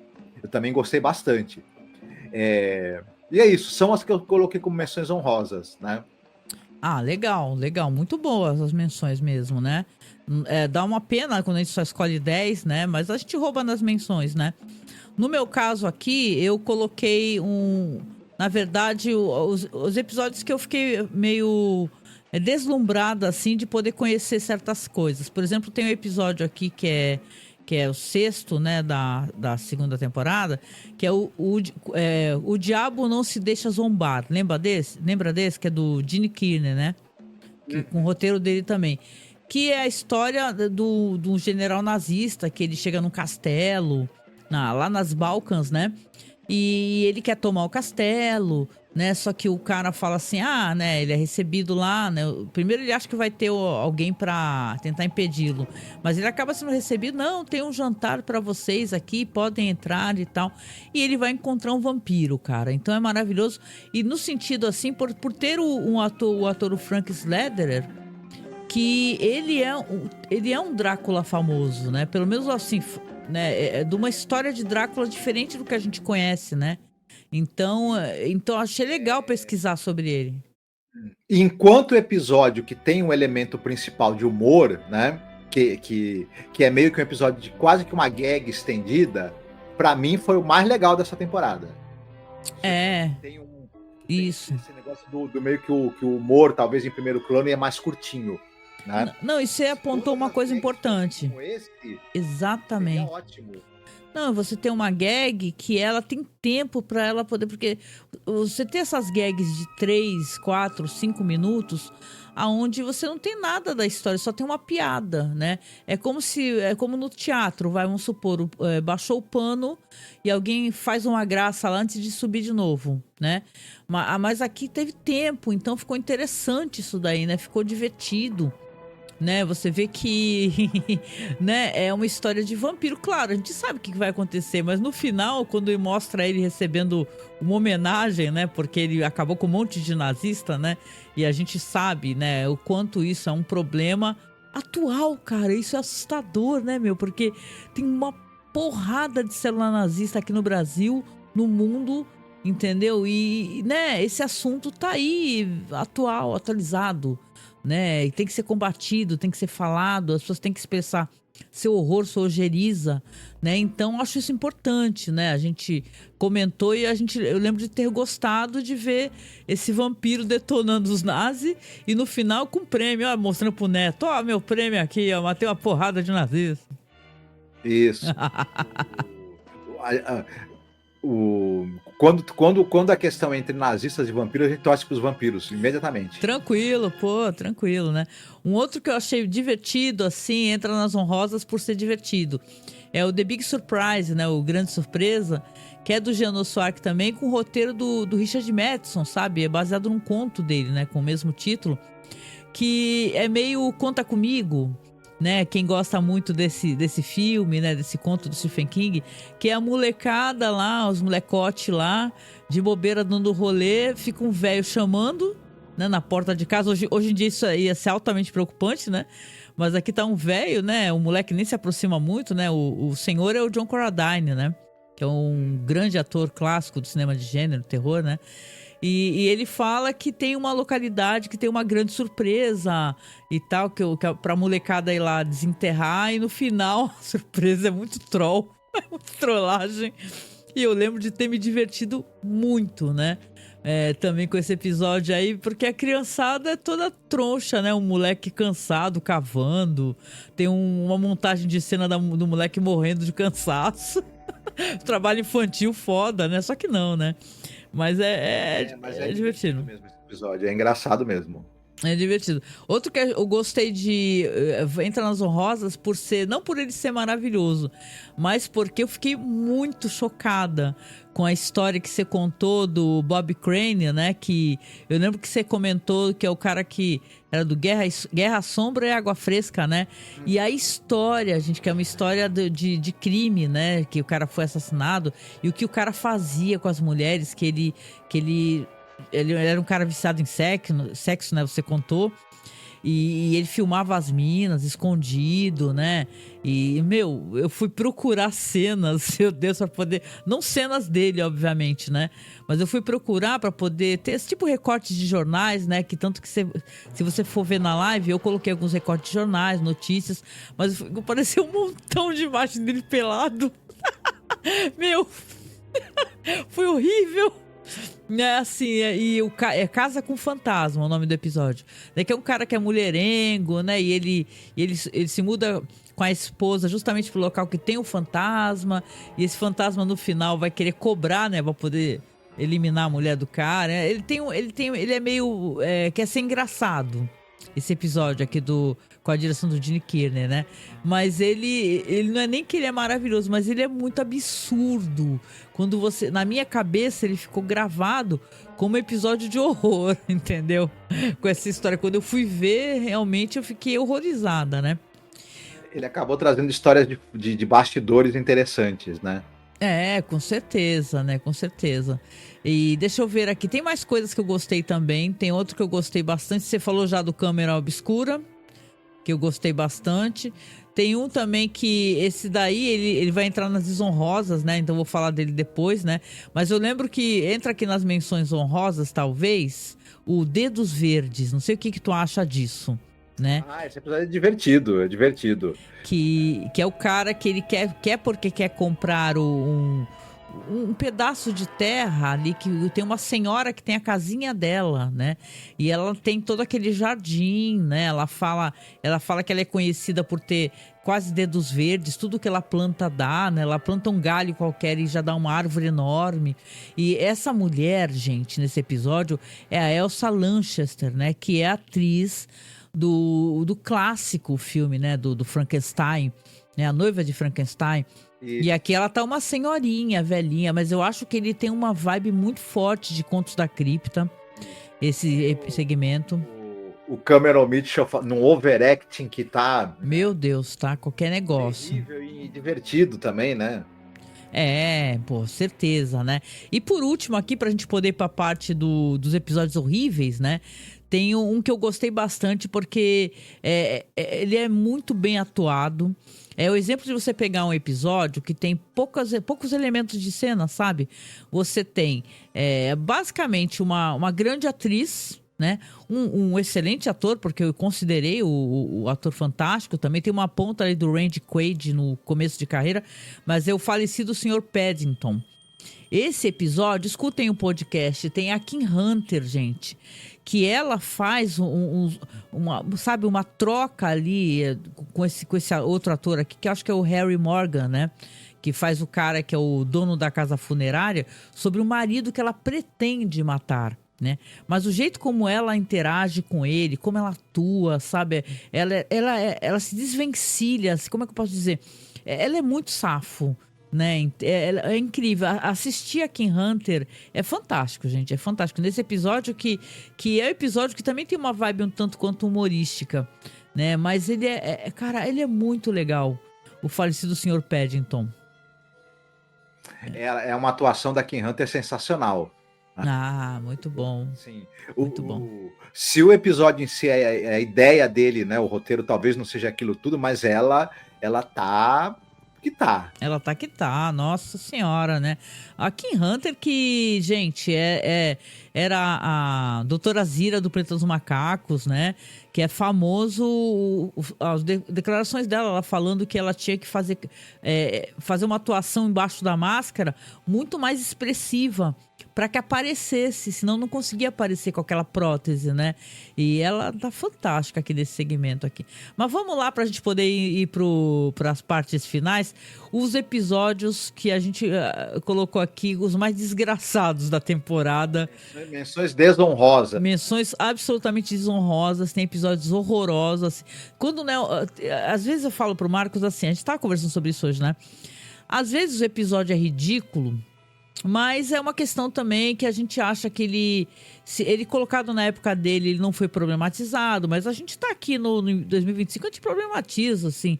Mas tem outros que são ridículos mesmo, porque eles não têm sentido, sabe? Você fala, meu, a pessoa não conseguiu colocar a ideia ali, não tem sentido, o episódio ficou bizarro, né? Mas se tu quer começar, vai falando aí que eu vou aqui colaborando, que acho que são os mesmos, que a gente vai ter opinião. Sim. Um dos que eu realmente não gostei, porque eu achei o roteiro desse episódio, que é do Alvin Sapinsley, pelo amor de Deus, que roteiro desgramado, cheio de furos, de contradições, ele exige que a nossa suspensão de descrença esteja lá no 100º andar, né? Tranquilo. Que é o The Hand of Borgus Wimis. A ideia não é ruim, mas como ela é desenvolvida no roteiro, não sei, é a fada da conveniência, ela tem que estar pairando pelo episódio inteiro para você aceitar. É duro. É muito ruim, né? Porque o episódio também tem isso, ele é meio sem sentido, né? O cara tá com a mão dominada, né? A gente até mencionou algumas histórias que tem isso, tem esses elementos, tipo Anatomia de um Assassino, que é um filme que eu lembro de ter... As Mãos de Orlac, não, dos mais, pelo menos um dos favoritos, né? Na minha opinião, né? Mas aqui, aí do nada, sabe, tem conveniências de roteiro ali. O cara coloca... né? No momento é a mão, aí daqui a pouco domina a boca e tal. E acaba ficando um episódio sem sentido, né? Isso. O roteiro, ele cria regras que depois ele mesmo ignora. Enfim. É tão ruim que a gente acaba se divertindo de tão ruim. Tão ruim que... É muito ruim. As Mãos de Borgus Wins é terrível. Terrível, terrível, terrível mesmo, né? E no sentido que não se aproveita nada, gente. Não se aproveita nada, realmente. O John Meredith Lucas, o próximo também que eu também achei terrível, é mais um dirigido por ele, né? Só que dessa vez é um dirigido por ele que tem roteiro do Rod Selling, que é o The Different Ones. Esse episódio... O ator que tem nesse episódio, ele não dá muita sorte, né? Como é que é o nome dele? Esqueci agora. O Dana Andrews. Ele é famoso. O episódio que ele faz de Além da Imaginação também não é lá muito bom. É ridículo. É ridículo. Né? E o Dana Andrews é um ator, assim, clássico de filmes maravilhosos, que você fala, né, Marcos? Meu Deus, o Dana Andrews, né? É motivo para eu assistir um filme. Não há o que fazer. Que é o episódio do pai que tem o menino que tem aquele rosto, né? Totalmente deformado, e ele tá lá procurando uma solução, porque estão querendo fazer uma eutanásia no menino, depois vão mandar o menino, em vez de fazer eutanásia, a gente até brincou, vão mandá-lo para fazer turismo sexual no outro planeta. É terrível. Não, e pra mim, o que mais me deixa pé da vida com os diferentes, né, The Different Ones, é que ele é uma resposta a Eye of the Beholder. Aí, mal criada, né? Aí que você fica mesmo, você fala, meu, quando a gente gravou sobre Eye of the Beholder, na época eu assisti, já falei, peraí, alguém mencionou, vamos assistir. Eu fui assistir, só que agora, pra analisar, piorou muito pra mim. Eu falei, meu, tá muito ruim. O episódio é bobo, ridículo, ele trata o assunto de uma maneira como se a solução para que uma pessoa fosse aceita, ela fosse colocada em caixinhas. Vamos supor, você não se encaixa socialmente, você é colocado ali, ó. Manda pra lua, entendeu? Então ele é muito errado, ele é muito zoado. Estapafúrdio o negócio. Estapafúrdio. É terrível. Olha, Se é uma resposta para o Eye of the Beholder, é uma resposta bem ruim, viu? Não, e até para comentar, não sei se tu escolhesse aqui, mas um dos que eu também acho que é ruinzinho é o Diga ao David, sabe? Que é aquele da mulher que ela meio que ela vai para o futuro, né? Para uma espécie de dimensão, assim, para um futuro, acaba reencontrando o filho e ela, sabe, como se ela tivesse que cometer um crime, mas aquilo fosse uma coisa inexorável. Ela não tivesse como parar aquilo, né? Sendo que ela já tinha as respostas, ela já sabia o que fazer, sabia como não se comportar. E no final termina meio jeito meio piegas, né? Tanto que o episódio é Diga ao David, porque tipo assim, eu fiz uma merda que eu vou ser presa, mas diga ao David que eu amava, entendeu? Algo assim do gênero. A Sandra Dee, coitada, ela faz o que ela pode, né? Obrigada, gente. Tá avisando aqui, ó. Não sei se é a nossa internet. Pode ser a nossa internet, tá, gente? Pode ser a nossa internet. Tá falando que tá cortando um pouco o som aqui. Começou a chover também, às vezes. Aqui tá chovendo muito, gente. Então, às vezes, dá problema mesmo, viu? Desculpem, caso dê algum problema aqui, a gente vai verificar. Né? Espero que não corte muito, né? Espero que não corte muito. Vamos torcer, né? Pra gente conseguir terminar essa live. O Theo David, ele é um episódio que a personagem que vivida pela Sandra Dee, ela é tão estúpida, mas ela é tão estúpida que fica difícil, né? Ele fala assim, para acontecer essa personagem, ela tem que ser extremamente burra. Só que ela não né? Esse tipo de coisa, esse tipo de muleta de roteiro vai acontecer porque o roteirista quer, porque ela vai ser tão boboca e pouco inteligente a ponto de fazer essa cagada, que precisa ser feita. Aí não dá, né? É bem fraquinho, né? Mas pode continuar que eu até conheço os teus episódios odiosos. O Logó das Redes é um dos piores episódios que eu vi de série de TV, sei lá, na minha vida. Os piores. Porque ele é do roteiro do Robert Bloch, hein? Que é um cara que é famoso. A partir de um conto do August Derleth. Mas o episódio não tem nada que se salve nele. Não tem nada. Ele é uma representação terrível, aquela representação mais clichê possível né, e exotista possível da África, que ninguém mais engole. Podia, na época você já estava velho, eu acho, nos anos 70, hoje então, pelo amor de Deus. Detalhe que, além da imaginação, né, Marcos, também tinham episódios que você via que era a visão de um tanto quanto do homem branco, né, e tal, olhando com uma coisa exótica, com uma coisa... aquele lá do leão no quarto, que é famoso, né, esse episódio, né? The Jungle, né, que já o roteiro original já era problemático, o conto original, né, do cara, então... né? Olha, é triste ver o Brock Peters, o maravilhoso ator, o Brock Peters, né, nesse papel desgraçado que eles dão para ele, do Logoda. E é assim, né? E é os negros, né? Os africanos, matando um ou outro para resolver o problema dos brancos e para vingar. Não. Tem uma frase dita por um personagem, o cara fala assim, né? Que o cara é tipo um soldado lá na região ali da África. Aqui eles não enterram as pessoas, né?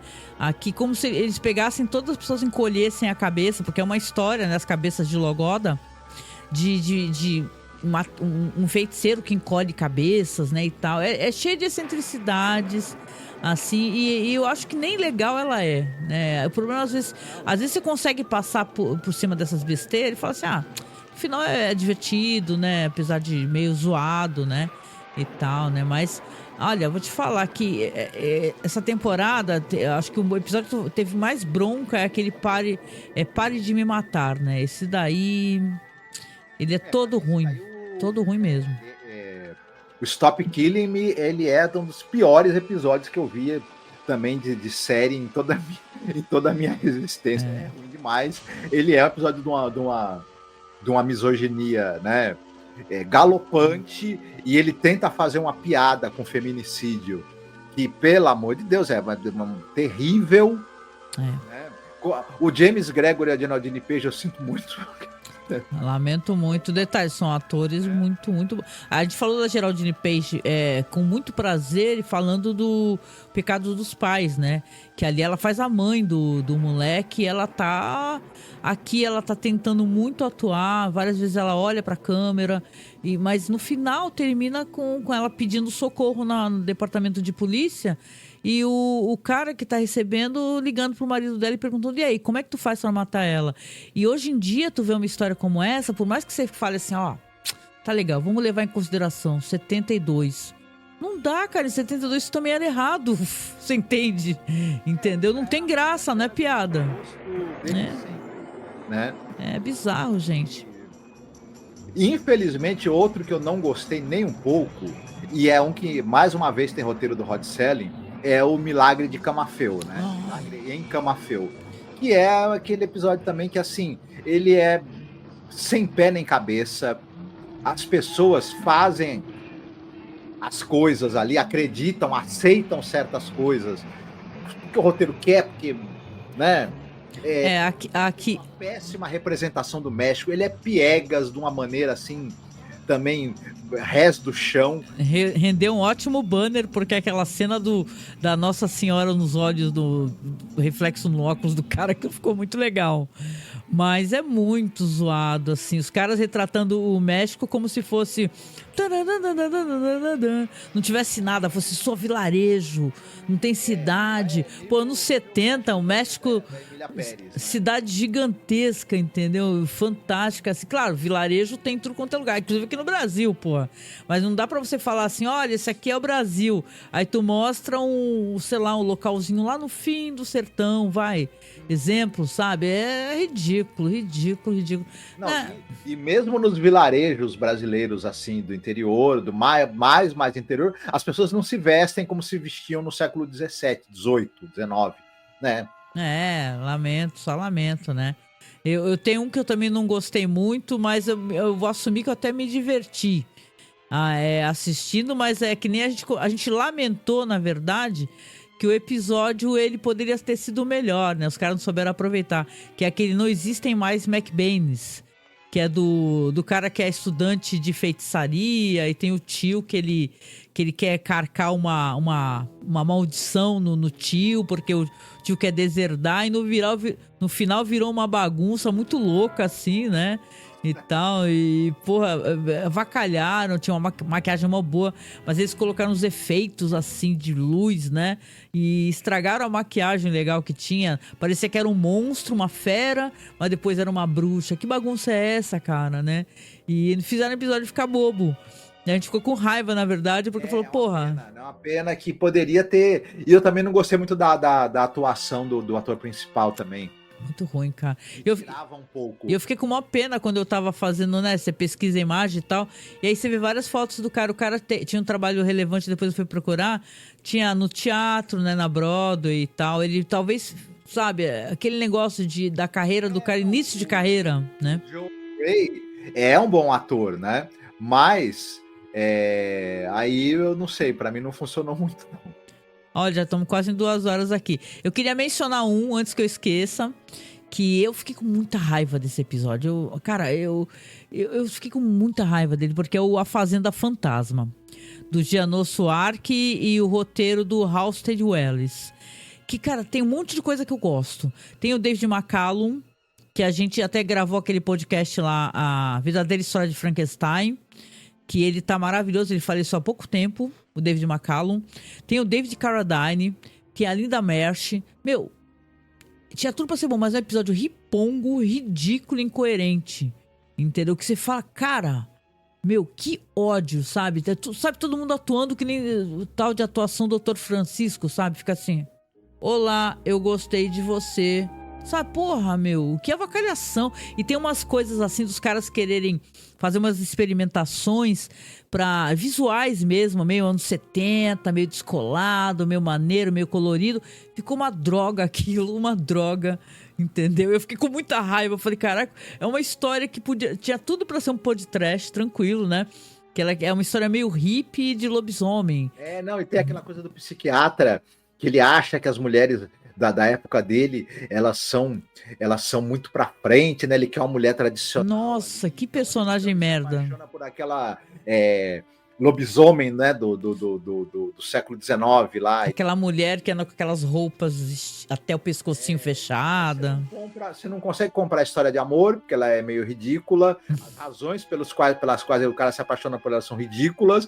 Você não consegue comprar a parte de terror, porque na hora de representar os lobisomens, eles acharam uns cachorrinhos simpáticos para representar. A correria dos dog fofo é o negócio mais acho que é a melhor coisa. Duas coisas que esse episódio tem de bom. É o cara fazendo careta atrás do outro falando. Tipo assim, o cara tá ali conversando com o outro, o outro tá atrás fazendo altíssimas caretas, tu não presta a menor atenção no que o cara tá falando pro outro. E os dog, cara, só os dog fofo correndo. Onde que aqueles dog lindo trazem tensão? Que deveriam ser ameaçadores, porque é o pessoal quando vira lobisomem, quando vira lobo, né? São os cachorrinhos que dá vontade de tu abraçar, né? Pois é. Não dá medo nenhum aquilo. Ah, é isso, né? Porque eu acho que a gente tem alguns que a gente nem comenta, porque não vale nem a pena. Às vezes o episódio é divertido, mas ele não merece uma menção por tu ter raiva dele. Você só acha, ok, vai, né? E tal negócio. Mas eu não ia deixar de falar da Fazenda Fantasma, né? Você tem mais algum aí? Não, das minhas menções, eu resolvi não citar nenhuma das gags, porque não vale muito a pena. Nossa, não. Aqui vocês podem... Vocês podem pegar todas as gags, todas, tirando uma ou outra que a gente odiou menos, né? Tem até uma fofinha que a gente achou fofa, né? Do enterro do vampiro. A gente achou fofinho, porque tal negócio, ela teve mais tempo, né? Do cara que é um vampiro e quer fazer um enterro pra si mesmo, aí vai lobisomem, vai corcunda. A gente achou bonitinho, porque foi uma espécie de homenagem aos atores de comédia que estavam na televisão. Que podem pra gente aqui no Brasil não terem muita relação, a gente não pegar, mas pra eles deve ter sido muito gostoso ver aquele monte de ator. É como se você tivesse os trapalhões, vai. O Didi é o lobisomem, o Dedé é o vampiro, né? Então pra eles foi meio isso. E a gente até, mas a maior parte, né, Marcos, das gags a gente não consegue gostar porque quebrava o clima, entendeu? Isso. Fora isso, tem alguns outros episódios que são até que bons, são até que legais, né? O Fish of Blood, o Painted Mirror, são episódios que tem algo de interessante, mas a gente não citou porque não entrou no top 10 e também não entram nos piores. Tem alguns outros episódios aí que eu diria na série que nessa temporada que valem a pena ser vistos, mas vocês tiveram também a gente falando de cada um deles ao longo dos... Né? O Augusto tá lembrando aqui, Marcos, do Hells Bells, né? Que é engraçado mesmo, né? É muito divertido, né? Teve esse lance, gente, do John Astin, que ele é um fofo, né? Vamos combinar, assim, não sei se ele tá vivo, acho que não, né? Já faleceu faz tempo, né? É o pai do Sean Astin, tu até fez uma biografia dele, né? E o inferno lá é o casal lá de coroas explicando para você cada um dos milhares de fotos, os slides que eles fizeram quando foram na colônia de férias lá, né? Não, é para você ver que dá para ter tem essa história do hippie que o John Astin faz, que é divertido porque ele é meio absurdo, ele é meio, ele já tá tirando uma onda, brincando mesmo com a parada, né? Agora a Fazenda Fantasma dos hippies, né? Aí você ficou chato, né? Mas realmente, o Lars fala aqui, ó, o francês de Emília Pérez deve ter adorado esse episódio referente ao milagre em Camafeu, Marcos, que tu estava falando, né? Porque é uma representação atual péssima, né? De uma população, de uma situação crítica, que é a violência do narcotráfico, que no final vira santa, né? Eu abato palma, não tem nada a ver mesmo, é terrível, né? Aquele final de Emília Pérez, né? Terrível. A líder do tráfico matadeira depois vira santa, né? Nossa, porque ajuda a identificar onde é que estão os corpos das pessoas que ela mesma mandou matar. Parabéns. Ah, isso, né? Bom, a gente tá aqui há quase 2 horas, vocês veem como passa rápido, né? Quando a gente vai fazer um top 10 demora muito às vezes. Bom, a gente chegando no final aqui, é justo a gente avisar, porque às vezes a pessoa pega a live, assim, não acompanha os episódios, não sabe o que a gente tá fazendo. Então acho legal a gente comentar aqui que essa é uma live de final de temporada, no caso, no final da segunda temporada de Night Gallery, que nós já fizemos toda uma primeira temporada, toda uma segunda temporada, já falamos do Hot Selling todos os anos, a gente começa o ano. Antes da gente estrear os nossos trabalhos, assim, vamos colocar, né? Falando de cinema, fazendo os podcasts, sei lá, que a gente gosta de fazer, de pesquisar e de publicar para vocês. Então, quem chegou aqui no final, volta lá pro começo. Tem toda uma playlist, tá? Que você acessa de Galeria do Terror, desde a vinheta até os episódios. No Spotify nós estamos, iTunes, qualquer aplicativo de podcast, é só você procurar o nosso podcast. Pode procurar como Cineclube da Masmorra, tá? Ou então como Além da Imaginação Podcast, que também saem, tá? Nesses feeds aí. E a gente vai chegando aqui no final, né, Marcos? Você quer deixar um recado final aqui antes de eu finalizar, falar do apoio e tal, e a gente se despedir das pessoas? Eu quero agradecer muito a quem esteve aqui com a gente, tá? Muito obrigado pela presença de vocês, pelos comentários, viu? Enfim, fiquei muito contente e em breve, né? A gente tá de volta por aí.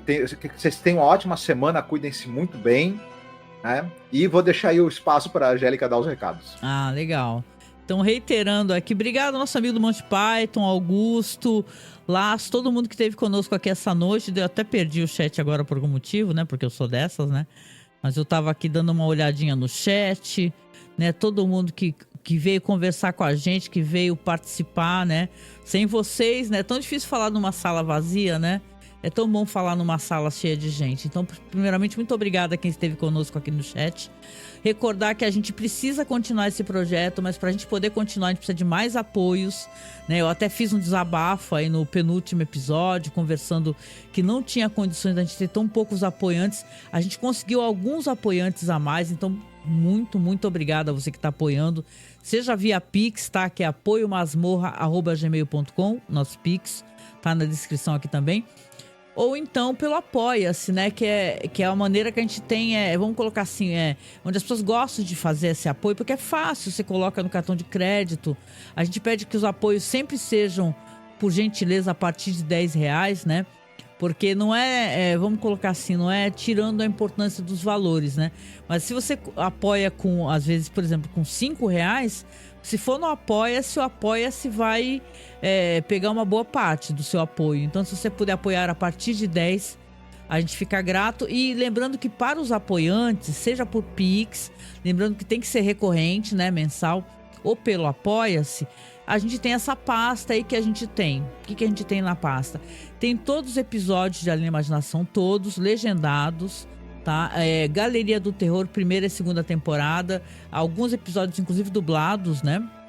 E eu tô também para mexer na terceira temporada, não tive tempo ainda de fazer isso, mas eu tenho intenção de também colocar a série dos anos 80, tá? Que ela é muito famosa e a gente futuramente talvez vai, inclusive, né, Marcos, falar desses programas. Então, o seu apoio é para isso, para que a gente consiga continuar, né? Porque a gente é um podcast aqui independente, a gente não é patrocinado. Nosso patrocínio é de vocês, né, gente? Vocês compartilharem, se inscreverem no canal, né? Então, eu reitero, né? Por favor, nos apoie para que a gente possa continuar como a gente está fazendo, né? A gente sempre começa o ano falando. Durante o ano você vai ter muito conteúdo, porque nosso podcast é um podcast que, modéstia à parte, já tem mais de 15 anos, né? Então a gente fala de cinema alternativo, você vai ter muita filmografia de diretor. A gente falou de vários diretores fodas aí para vocês poderem conhecer sua filmografia, sua história, inclusive acessar, porque a gente tem o canal no OkRu, né, Marcos? E lá, o que a gente faz nos programas, eu costumo colocar no canal. Ou seja, se você quiser procurar os filmes do Jang Moo, ou sei lá, de outros diretores que a gente comentou, você encontra no canal, porque a gente publica lá, tá? Então, ajude a gente para que a gente possa continuar o nosso trabalho fazendo podcast enquanto a gente aguentar, porque vamos lembrar que aqui nós não vivemos de podcast. A gente pede apoio para que a gente consiga mantê-lo, né? Então, se você puder nos ajudar, nos ajuda a continuar, né, Marcos? E com isso... Me agradece muito. Com isso, eu quero agradecer mais uma vez vocês todos aqui do chat. Gente, obrigada. Você que chegou aqui no finalzinho, obrigado, um beijo. Depois você coloca aqui os seus episódios favoritos da temporada, tá bom? A gente fica aqui aguardando o seu feedback e até o próximo podcast, que vai ser logo, tá bom? Fiquem muito bem. Beijinho. Tchau, tchau.